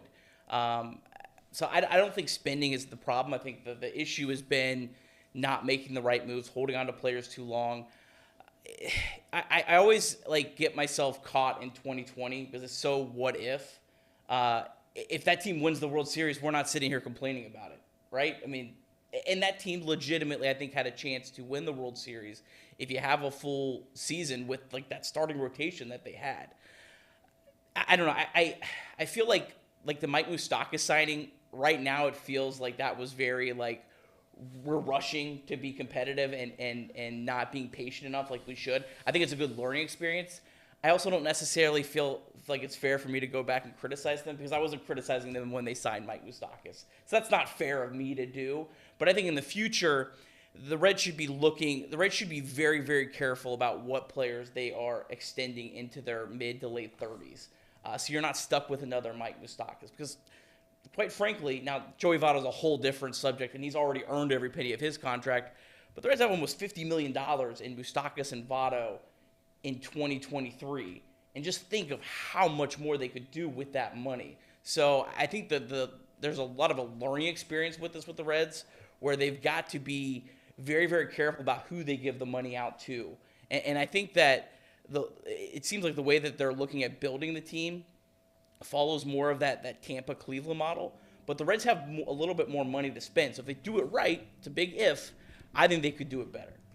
So in your opinion, it comes down to just basically making decisions when it comes to personnel matter. It's not so much as a payroll issue, in your opinion. Yeah, I think the biggest issue in the Castellini ownership is that they've meddled at times. Was that they didn't want to trade Johnny Cueto before the All-Star game. That they didn't want to get rid of Billy Hamilton because he was a fan favorite. So far, knock on wood, it seems like they have stepped away and let Nick Krall do his thing. I've never seen the fan base more toxic towards the Reds than on opening day and the following weeks. And they still went and traded Luis Castillo at the deadline. They still went and traded Tyler Mahle at the deadline. But they sign a guy like Mike Minor a week later, and you got to ask yourself, Nick, like, what's the point of that? Well, that's the big difference in that is that's a one-year deal. That's not a deal that's going to hurt them long term. It's a deal, yeah, he stunk, but it was just a filler deal. That's not going to sink them in the years ahead. Me personally, I would rather the Reds overpay on short contracts like Mike Minor or whoever else than a 4-year deal where the last 2 years of like a Mike Moustakas deal hurts you. I'd rather them overpay on the short-term deals, look to extend the younger players, and I think that is a model that fits the Reds better. But ultimately, they have to draft and develop and all those things, or everything else is really pointless, no matter what they do. The only concern that maybe myself and others in the chat and also others in Reds fandom would have is this: is if Nick Krall has the keys to the castle, if he genuinely doesn't have anyone standing over his shoulder and saying, you got to do this and this and this because Bob or Phil said so, I do question his thought promise or his thought process with Mike Minor, because Mike Minor isn't a guy that's going to put you over any kind of hump, Nick. He's not a guy that's going to make you, for whatever reason, be competitive throughout a full sustainable year. And yes, it's only a 1-year deal, and yes, maybe you could say it's only $10 million. But maybe this isn't how the world works. But at the end of the day, I think you could save that money. If you're going to spend $10 million on Mike Minor, let's just save that $10 million and put it in the rainy day fund and go out and get $10 million more somewhere else. Now, you could sit there and you could argue, Trace, you're saying that after Mike Minor did absolutely nothing and was terrible. But I think you could reasonably agree that Mike Minor was never a guy that's like, oh, we just got Randy Johnson. We're gonna go out there every 5 days and get over the hump and be in the playoffs. So it's almost like that's my only fear, is that I guess I can't kill him for just one deal. But at the end of the day, if he's truly going to go through a rebuild, then he's doing a little meddling with the Mike Minor deal. So 2 points on that. So first, I absolutely agree. I wish they could just save that $10 million and have Connor Overton, whoever else, take their spot in the rotation. But I don't think most major league teams save money for the future. And that's a whole nother thing, but I don't really know of any other teams that do that rainy day fund. It's usually a budget, we spend it, and that's it. So if that's, I'm assuming that's kind of what Nick Krall's under. This is your budget, you spend it or you lose it. So if that's the case, then okay, so you're just trying to fill out a spot. The other thing to consider is I don't think the Reds expected that they were going to get as many innings out of Nick Lodolo, Hunter Green, and Graham Ashcraft as they did. So I think that was more of the move for Mike Minor is you don't want to be – how many times have we seen guys get called up that are absolutely not ready for the big leagues, make starts, and it's just – it's so ugly. A lot in this town. Yeah, but Mike Minor, as bad as he was, at least, all right, I'm going to throw him out there. He's going to give me 4 or 5 innings. He's not going to be like the guy the Reds called up at the end of 2021 that they cut a couple weeks later that couldn't get out of the second inning because he walked 6 guys. I think that is more of just you want a veteran guy to fill that spot that's going to, I know everyone hates the term eat the innings, but that's kind of what he was. Again, I understand the pushback. I'm not going to sit here and defend the Mike Minor signing, but I don't think that is really something that moves the needle much one way or the other towards the future. What's cool and fun with you is that you genuinely, this isn't a shtick. This isn't a, I want to do this because I need to be on the good side of people that can help me down the road. You genuinely are optimistic about the Reds. You think that the Reds are in a better position than they ever have been in the recent times that you've been following them. Outside of, yes, in 2012 and the year in which they were good, right? But outside of that, you think that they're in the best position. As a follow-up to that, I'll ask you a question, and then you can expand upon why you're so optimistic. Does Nick Krall trade a guy like Scooter Gennett? Do you think that they are not meddling anymore in that aspect? Because I think that there's only one reason why you wouldn't trade a guy like that, and that's just because you think the fans care.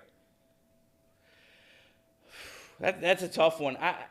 Scooter Gennett, yeah, I mean, the other part of that is how much value did Scooter Gennett ever have? Well, he had to have something when he had the back-to-back, or 1 year. Like, we seem to hold on to guys that we take a flyer on, they do really well, and then it's like, okay, let's just assume this is going to continue to happen because we found something that other people didn't. And it goes back to what Tom said the other day, like the back of the bubblegum card or the back of the baseball card type thing. Like, Zach Cozart was Zach Cozart. Yeah, he had one good year, but like at the end of the day, he is who he is. Scooter Gennett is who he is, right? Like, we bring these guys in and we have some fortune where they hit in a hitter's ballpark. The Reds have never used that to our advantage. We never have brought a guy in, let him be very successful in our ballpark, and then trade him away because we know we have more value than maybe others perceive. To your point, I don't know what the deals they were getting, but I know this: they weren't getting nothing at the end of the when they actually did get rid of him. Yeah, he's tough as he got hurt in 2019, so who really knows what the plans? They did do that with Brandon Drury this year, though. Yes. So, again, hopefully that's a sign. I like Brandon Drury. I think they got their 14th best prospect back for Brandon Drury, but Brandon Drury is a guy you picked up for literally nothing, and you flipped him. So yes, that's what they should be doing going forward. It's hard to know with Scooter Gennett. I just don't know how much value he had because I think he was towards the end of his arbitration. He was actually a little bit more expensive than I think people thought when he was with the Reds, if you kind of look through the contracts. So again, it always takes two to tango. Just because we have a player that we go, yeah, other GMs also know that, hey, this guy's probably going to come back down to earth. So that's why, a lot of times you have to trade the players that hurt you. Like trading Scooter Gennett wouldn't have really hurt us long term, I don't think, at least the reasonable people. Trading Luis Castillo hurts. Trading Tyler Mahle hurts, but those are the deals that give you the players that can be the potential superstars and that you can build around that aren't going to be costing you a lot of money, and then you can go out and sign some other free agents to kind of fill the gaps. So for my fandom and for most that are our age that really got into following the Reds in the mid 2000s, if you will, maybe late 2000s, all of the prospects, quite frankly, that were coming up have always mostly been, and I'm talking about the elite prospects, have always been arms for the most part. Nick Senzel, you could say that he was supposed to be a guy, and you could say that Billy Hamilton was this guy that was supposed to come in and steal first base, and he never figured out how to steal first base.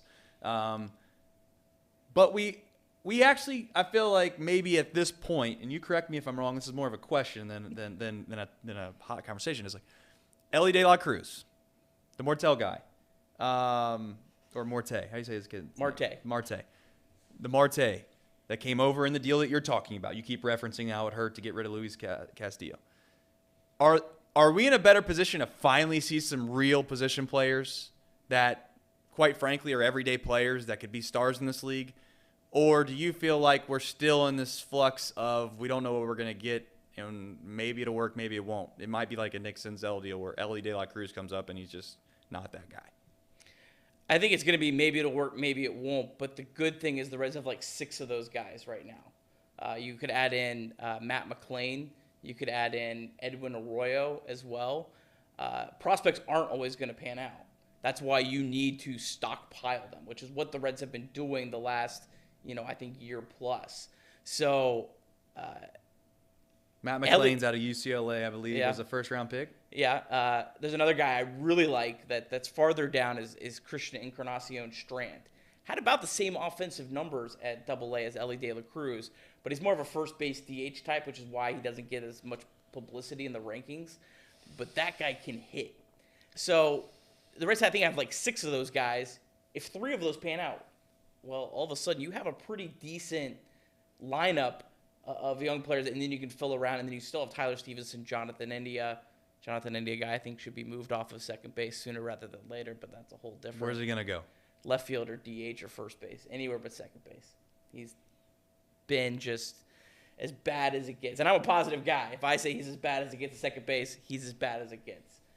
Defensively, obviously. Defensively, using all the fielding metrics. I think the sooner they move him, the better, because you have so many other prospects that are going to be significantly better defensive players.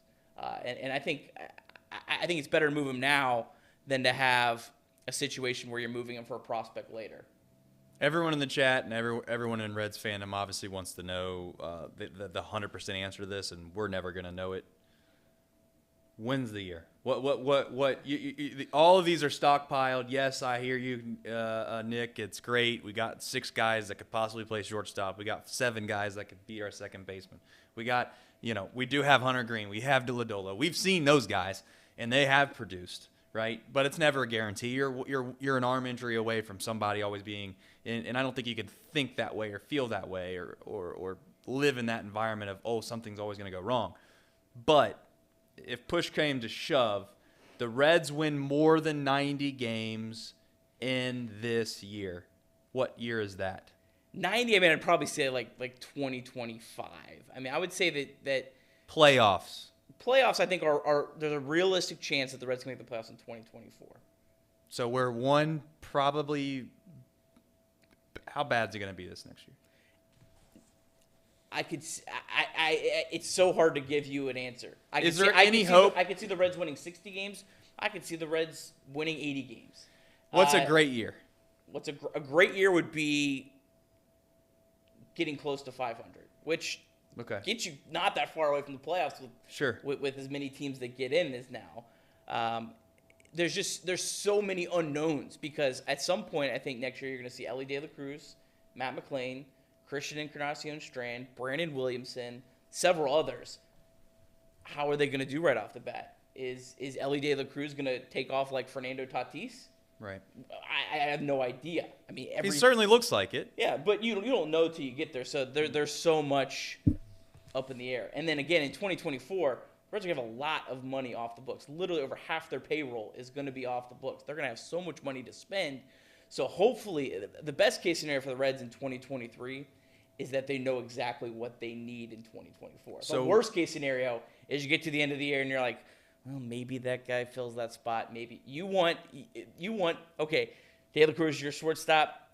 This guy hasn't panned out here. That's what you want is to have more definitive and not be up in the air to know exactly what you need. So it's safe to say we do see De La Cruz at the big league level. I'd put the over/under at June. Okay, so you think we will see him? I would be shocked if you do not see Elly De La Cruz, barring injury. Matt McLain? I think Matt McLain has a chance to be on the opening day roster. Okay. He was in college. Yeah, he's an older guy. What more do you need to see out of him? Right. Elly De La Cruz is the guy you don't want to screw up when you call him up. You're not really worried as much about Matt McLain. If he, you can just throw him out there. And every interview I've heard from the Reds guys with McLain has been that they're pushing him. Christian Encarnacion Strand, the other guy I mentioned, I think he has an outside chance of making the opening day roster. I think he's another guy that'll be close. Marte, maybe not. Maybe a September call up. I think he's a little farther. You got me a little excited. Here's why I'm excited, because we at least get to see something next year. It's not just like the same old guys we've seen time and time again, and you've heard me joke about this off air. If I have to see Aristides Aquino play one more game in a Reds uniform, I literally will be done. And now I know what you're going to say. He's in Japan. I know he's in Japan, but I'm not ruling it out.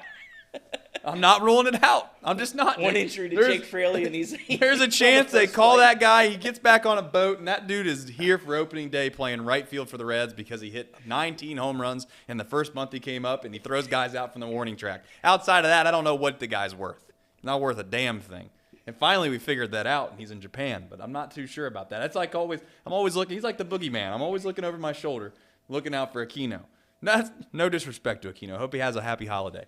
That said, at least we get to see some of these guys. So we're going to see Matt McLain more than likely. We're going to see probably Elly De La Cruz. You hope Stevenson stays healthy, right? If he doesn't stay healthy, then you have this question of what do you do with the whole position situation, so we can at least get some clarity on that. Do you think David Bell has anything to prove this year? Do you think that he possibly could be on a hot seat? Should he be on a hot seat? Where do we go from here? David Bell's never got a fair chance. I mean, you can like him or dislike him. He's never had a fair chance because he's never really. Well, he had a decent team. Yeah, a 60-game season. Okay. And they still made the playoffs. So I don't know. He's not a very good. I'll tell you. They overachieved in 2021. Okay. I would say this: he's not a very good rally hat guy. He's not a good mojo guy. He can't figure out how to score a run in like 25 innings over there. It's a joke. I mean, he's got to move the bats or something, man. I'm a David Bell guy. That's a joke, everybody. I support him, but I also don't feel any affinity towards him to where he's 100% the guy. For him, it's going to be managing all these kids coming up. How does he do that? If he does that well, then yeah, I mean, I think he deserves to stay. I think it's more about getting the most out of your players at this point. The one thing I have always liked about David Bell is that he's always extremely prepared for every game. Whether you like the moves or not, it feels like, for the most part, every move that he made is well thought out. And that, to me, has always been the thing that I've wanted out of a manager, is a manager that is really dissecting every single move that he makes and weighing all the options and using all the data and all that type of stuff. That's fair. I think the pushback I would have on some of that, and we'll see. You maybe he hasn't gotten a fair chance. I just wonder what analytics he's giving to a guy like Edwin Encarnacion. My gosh, I'm going way back. Why is my Eugenio Suarez? But a guy like Eugenio Suarez, man, he needs a break. I mean, the guy had one hit in the last 4 weeks. You can't just keep running the guy out there. Those are the things that I just question sometimes, because from an outsider's perspective looking in, he seems like at times he can be a pushover. He seems like at times he doesn't want to have a definitive answer in the press conference on why he did what he did. It's always kind of like, we're working really hard to figure it out, and I believe in this group. That's what we get out of him. And maybe that's not fair as an outsider perspective, but sometimes I'd like to see a manager take onus on why he's making decisions and not just always kind of skirt around whatever decision he made. Is that fair or not fair? You've watched him long enough. I've watched a lot of David Bell press conferences. He's very careful he is extremely careful that he doesn't say anything that's going to upset his players. And you can hate that mindset. Sometimes I kind of wish he would be a little more fiery in those. But that's his philosophy. The players love David Bell. Has anyone ever heard a player say a bad word about David Bell? I wouldn't hate David Bell either if I had one hit in 5 weeks and I haven't played and I keep playing. I think we should start asking the guys that are at the very low totem pole of the roster that haven't got a chance to hit. We should go ask Akiyama how much he likes David Bell. I know that's not fair, but maybe it is. I mean, I'm wishy-washy on David Bell at best. I do think that there's something to be said about the fact that he didn't get a fair chance, but I think that at times you create a culture within a clubhouse. You are the leader, and I think oftentimes the concern I have for the Reds more or less is that it becomes more or less a me thing. I got to prove myself, and that's all I care about.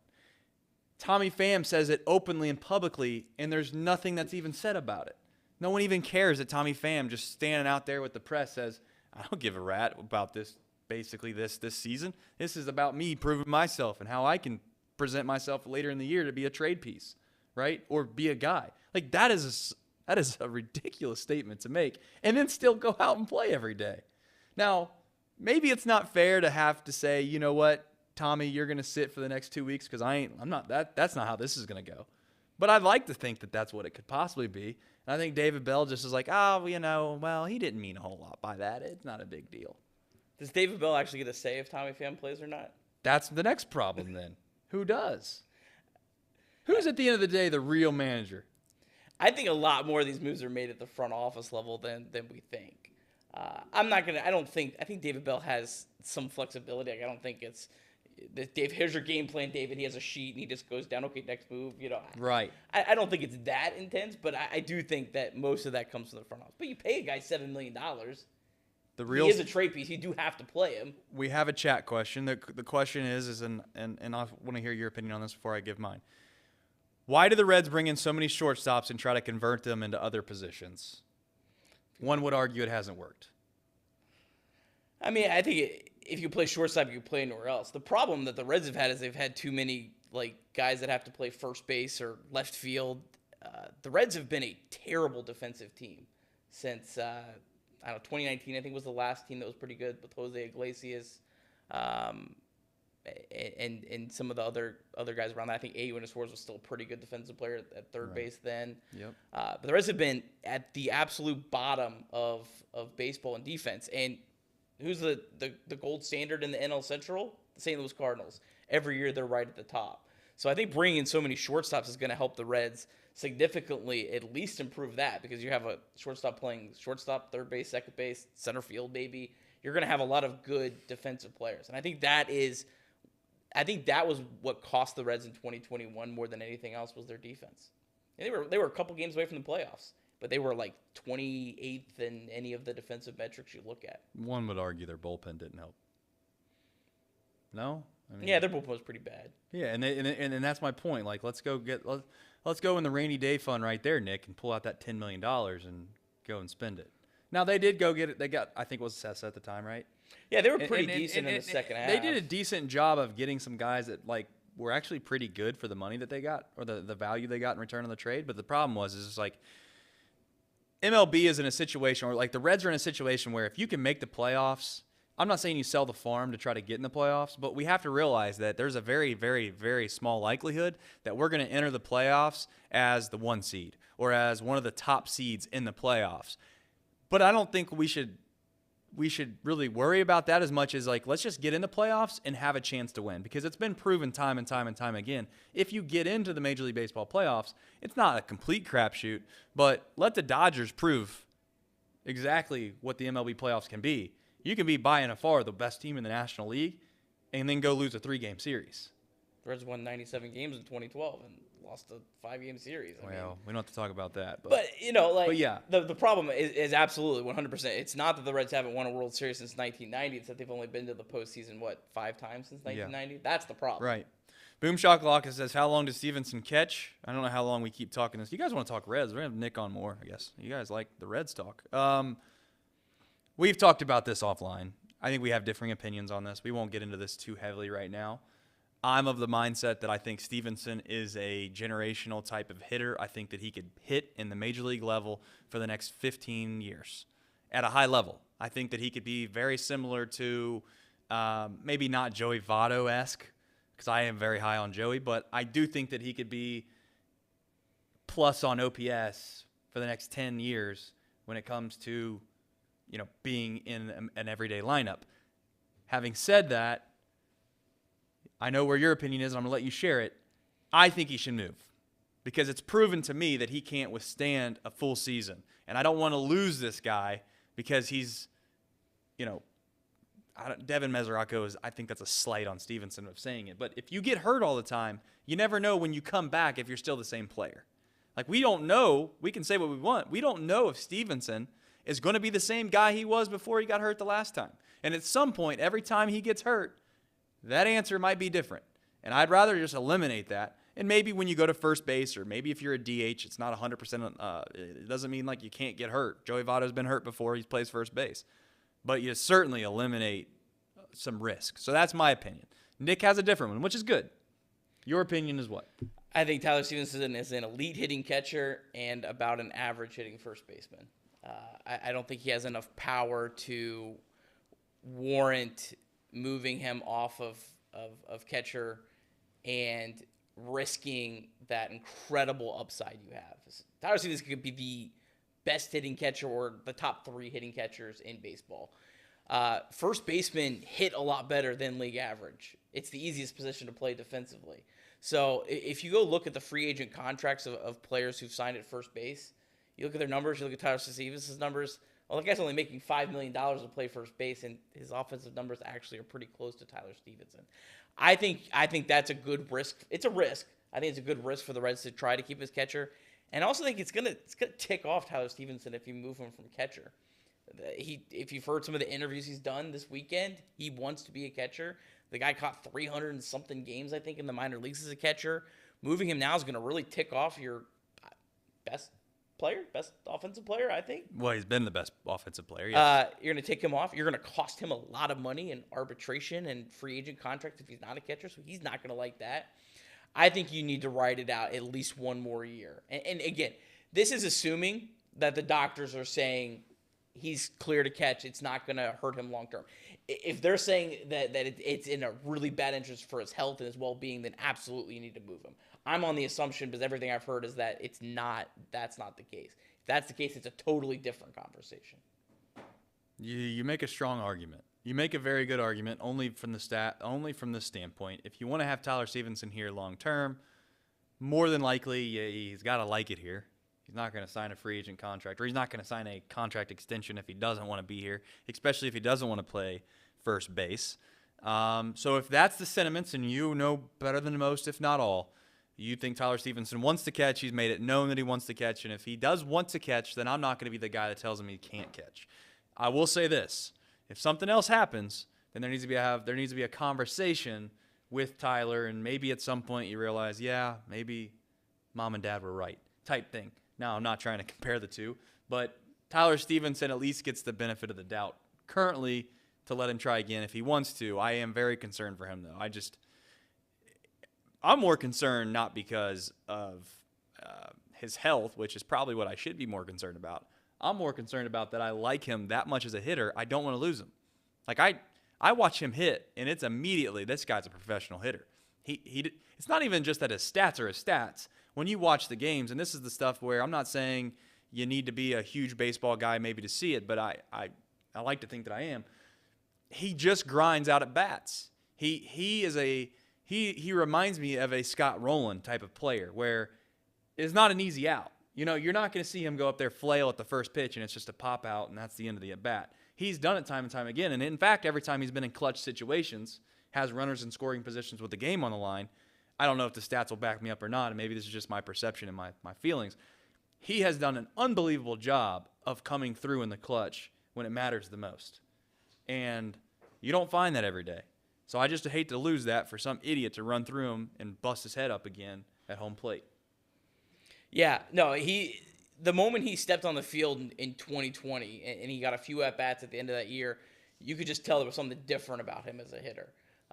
Absolutely. I'm not a big clutch guy. I think we overrate clutch situations, but he has proven that he can hit in those situations. And like you said, the great point, every at-bat that he goes up there is a quality at-bat. He is grinding out the at-bats. I like to see him maybe walk a little bit more. I think he could improve upon that, but he is he's a tough out. He's a guy that's got to be annoying as a pitcher to face because I'm not going to be able to throw 3 breaking balls and get him out. I'm going to really have to work to get Tyler Stevenson out. Are you allowed to go to lunch? What's your schedule like? You're going. I'm clear for lunch. I'm not going to Reds Fest today. I'm only doing one day tomorrow. So yeah, I'm clear for lunch. For a guy going to Reds Fest, we'll end it at this, and we're going to do the wheel of lunch next. What are you looking forward to the most at Reds Fest, which is something I think a lot of people are down about? As a PR, put your PR hat on.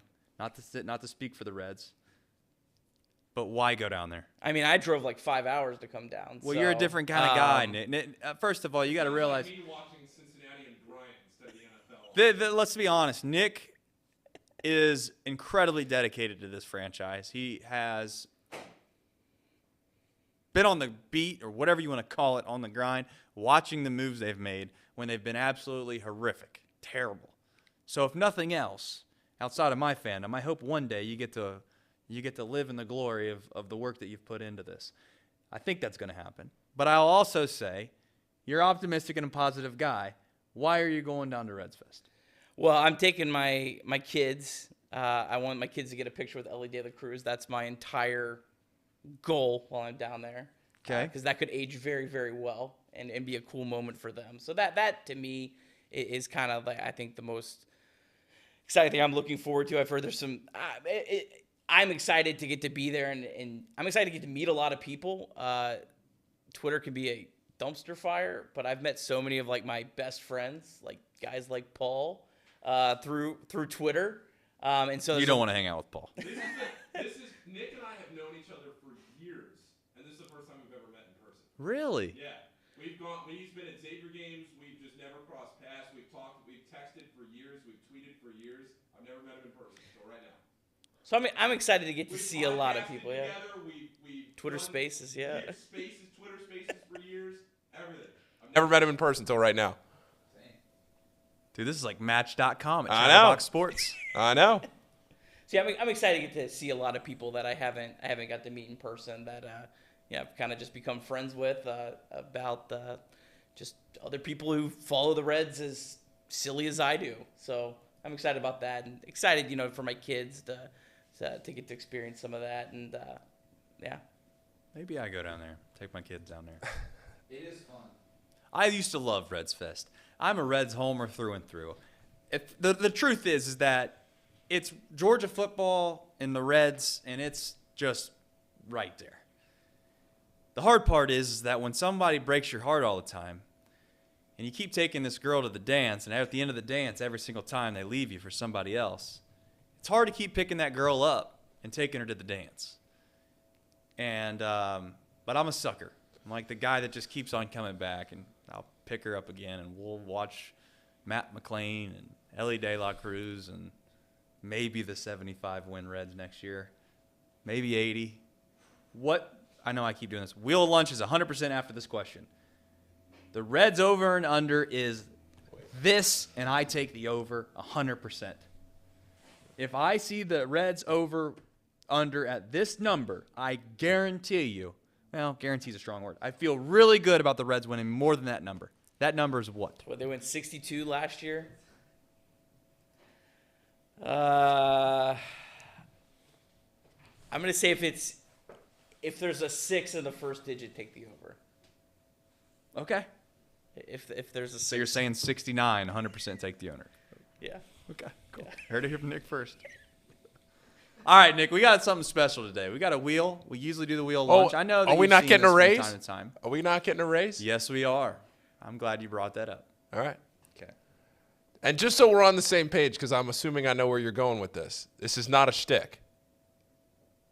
This is not a shtick. No. Okay. Wow. I want to know, though, Paul. All right. How much was it to go out to Allen Fieldhouse? Gas was about $200. Okay. Round trip. So you split that. Okay. Ticket was about $200 a piece.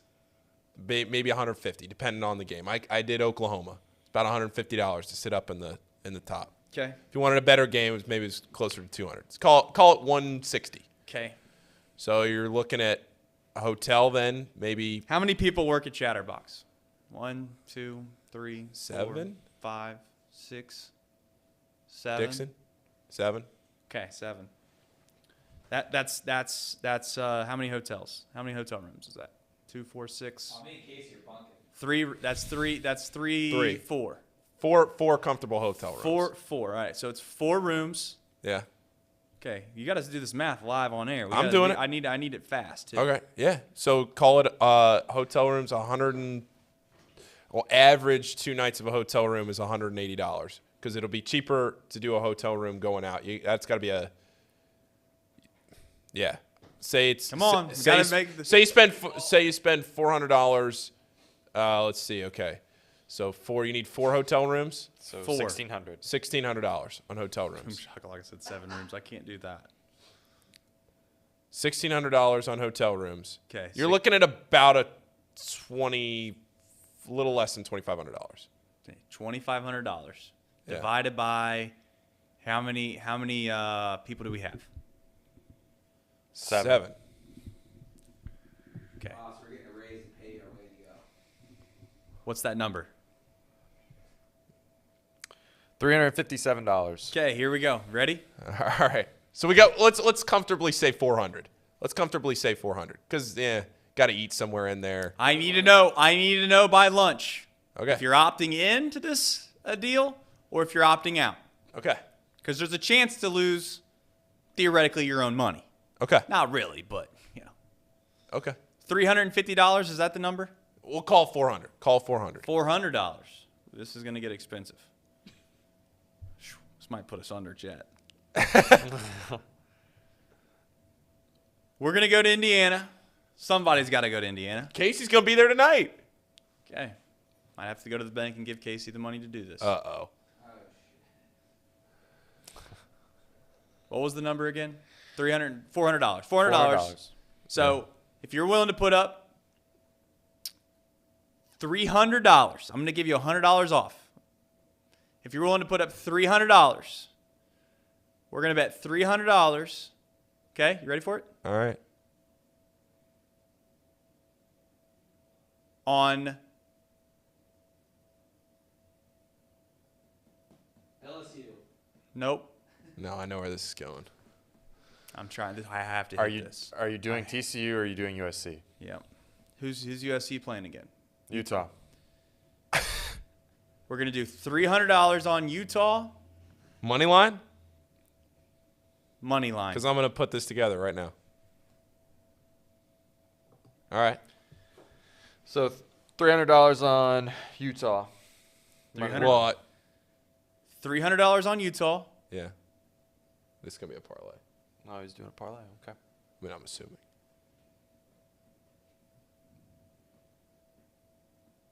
I feel like that's all I need. That makes up our number. I mean, What's that's $300 plus win that's us? plus 125. So What's that $300 win us?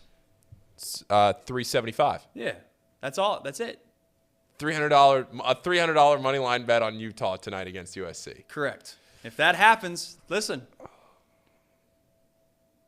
No, we're not. It's not on USC. It's on Utah. Don't get us. Yeah.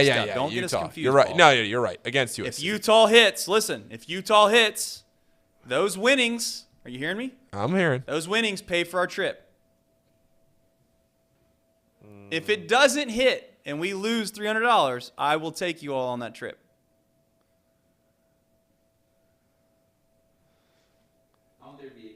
You can opt in or opt out. It's a simple thing. You either can. UC game next year. If I'm going out on Fieldhouse, I want to watch UC play. That's not the deal. He's opted out. You heard it here first. There's So one opt hang on, out. let me get this straight. So it's plus 125. So we put the 300 down. We get 375.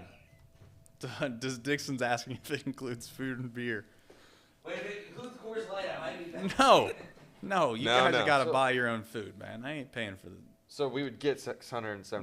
Nick's allowed to come too. Yes, that would be our payout would be $675. Okay. You would win $375. Ooh. I don't know. I was only gonna spend $200 at the casino tonight. Here's my. No. Let me make this clear. Because some of you, listen. I'm not trying to put you in a bad spot financially or anything like that. I'm being genuinely serious when I say that. You would pay for your trip when we go. I'll cover the cost of the bet on the front end. I'll cover the $300 bet that's basically your portion of it at the casino tonight. So you're not spending any money tonight. You just have to plan accordingly. Because don't be telling me you don't have no money. When's this trip, Paul? February? January or February, yeah. Okay. Mid-January. Mid-January, probably. It's up to you, boys. You're either in or you're out. Well, hang on a second, because if one of us go, can we make? We ever gonna get the lunch? Because if I put all the money that you're giving me down, right? So that's what it was. What, $2,500 or something like that, give or take, or $2,800, whatever. What's that? So you're gonna give one of us $2,800 to go down to the casino and make a one bet. Pretty on much. That? So that wouldn't cover. Right? Yeah. Or whatever people opt in. If I only got to take two people, then the bet's less. That's true. I just need to know if by lunch if we're in or out. That's the deal. That's the deal. I'm betting on the fact. Listen, this is a simple thing. I'm betting on the fact that Utah is going to smash USC tonight, which is 100% going to happen. And then it forces you guys to go on this trip because that was the bet. Okay. And you get to experience a bucket list thing. This is an unbelievable. I mean, what a great boss. So you can opt out.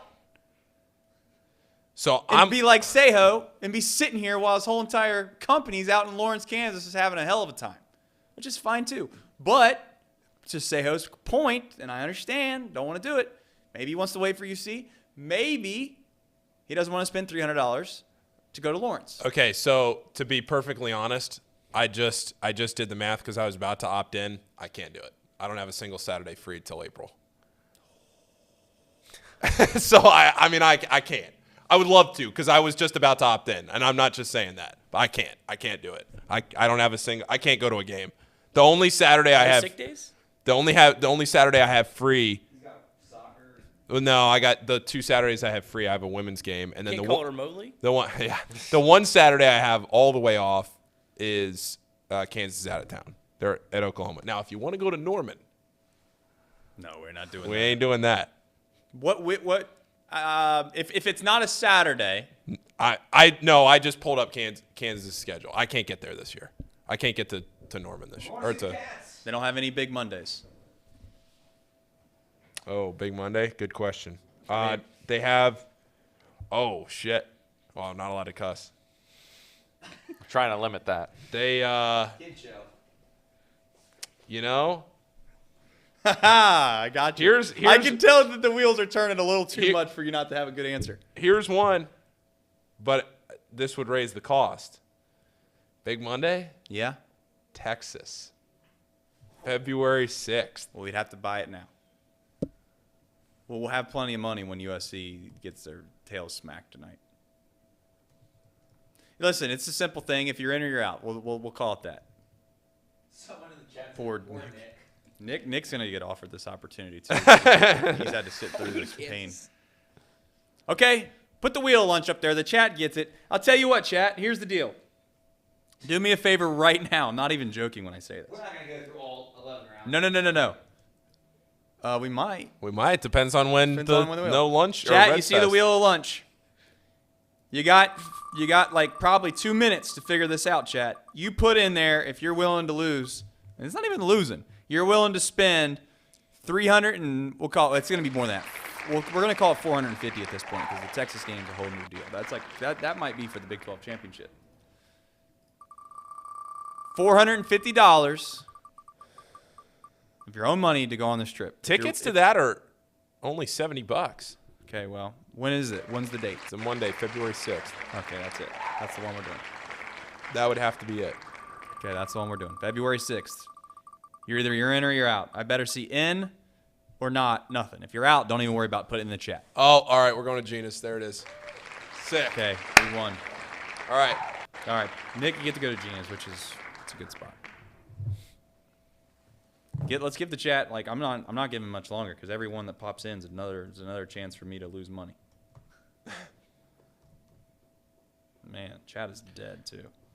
Is the chat? Chat's been grinding with us for 3 hours. Dude, they have. I feel like nobody wants to. I'd love to. I'm gonna have to reevaluate this one. So just to clarify, we would be going Mr. Clarification. Monday. So we're probably leaving Sunday night or something like that. Sunday.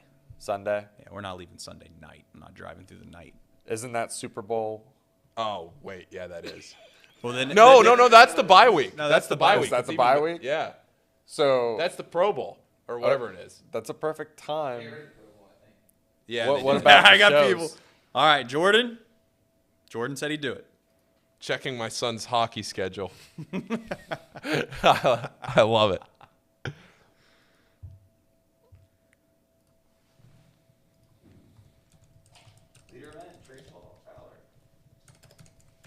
I can't wait for us to go down there and drop a $3,000 money line bet on Utah. Do not get that mixed up. All right, let's go to lunch. Talk this over. All right, I got. I'll tell you what. If you want to do it, you're gonna have to tweet. You're gonna have to tweet Chatterbox Sports or me, whatever. Tweet one of us, and you can't be doing it after the game. You got the deadline is. You got to show receipts. The deadline has to be by 2:00. We need to know your answer. We're going to lunch. Thank you for watching the box lunch, Nick Kirby. Hopefully we can do some more stuff with Nick soon. We'll figure some of that stuff out. But nonetheless, we appreciate you. Enjoy your weekend. Go Utes, baby.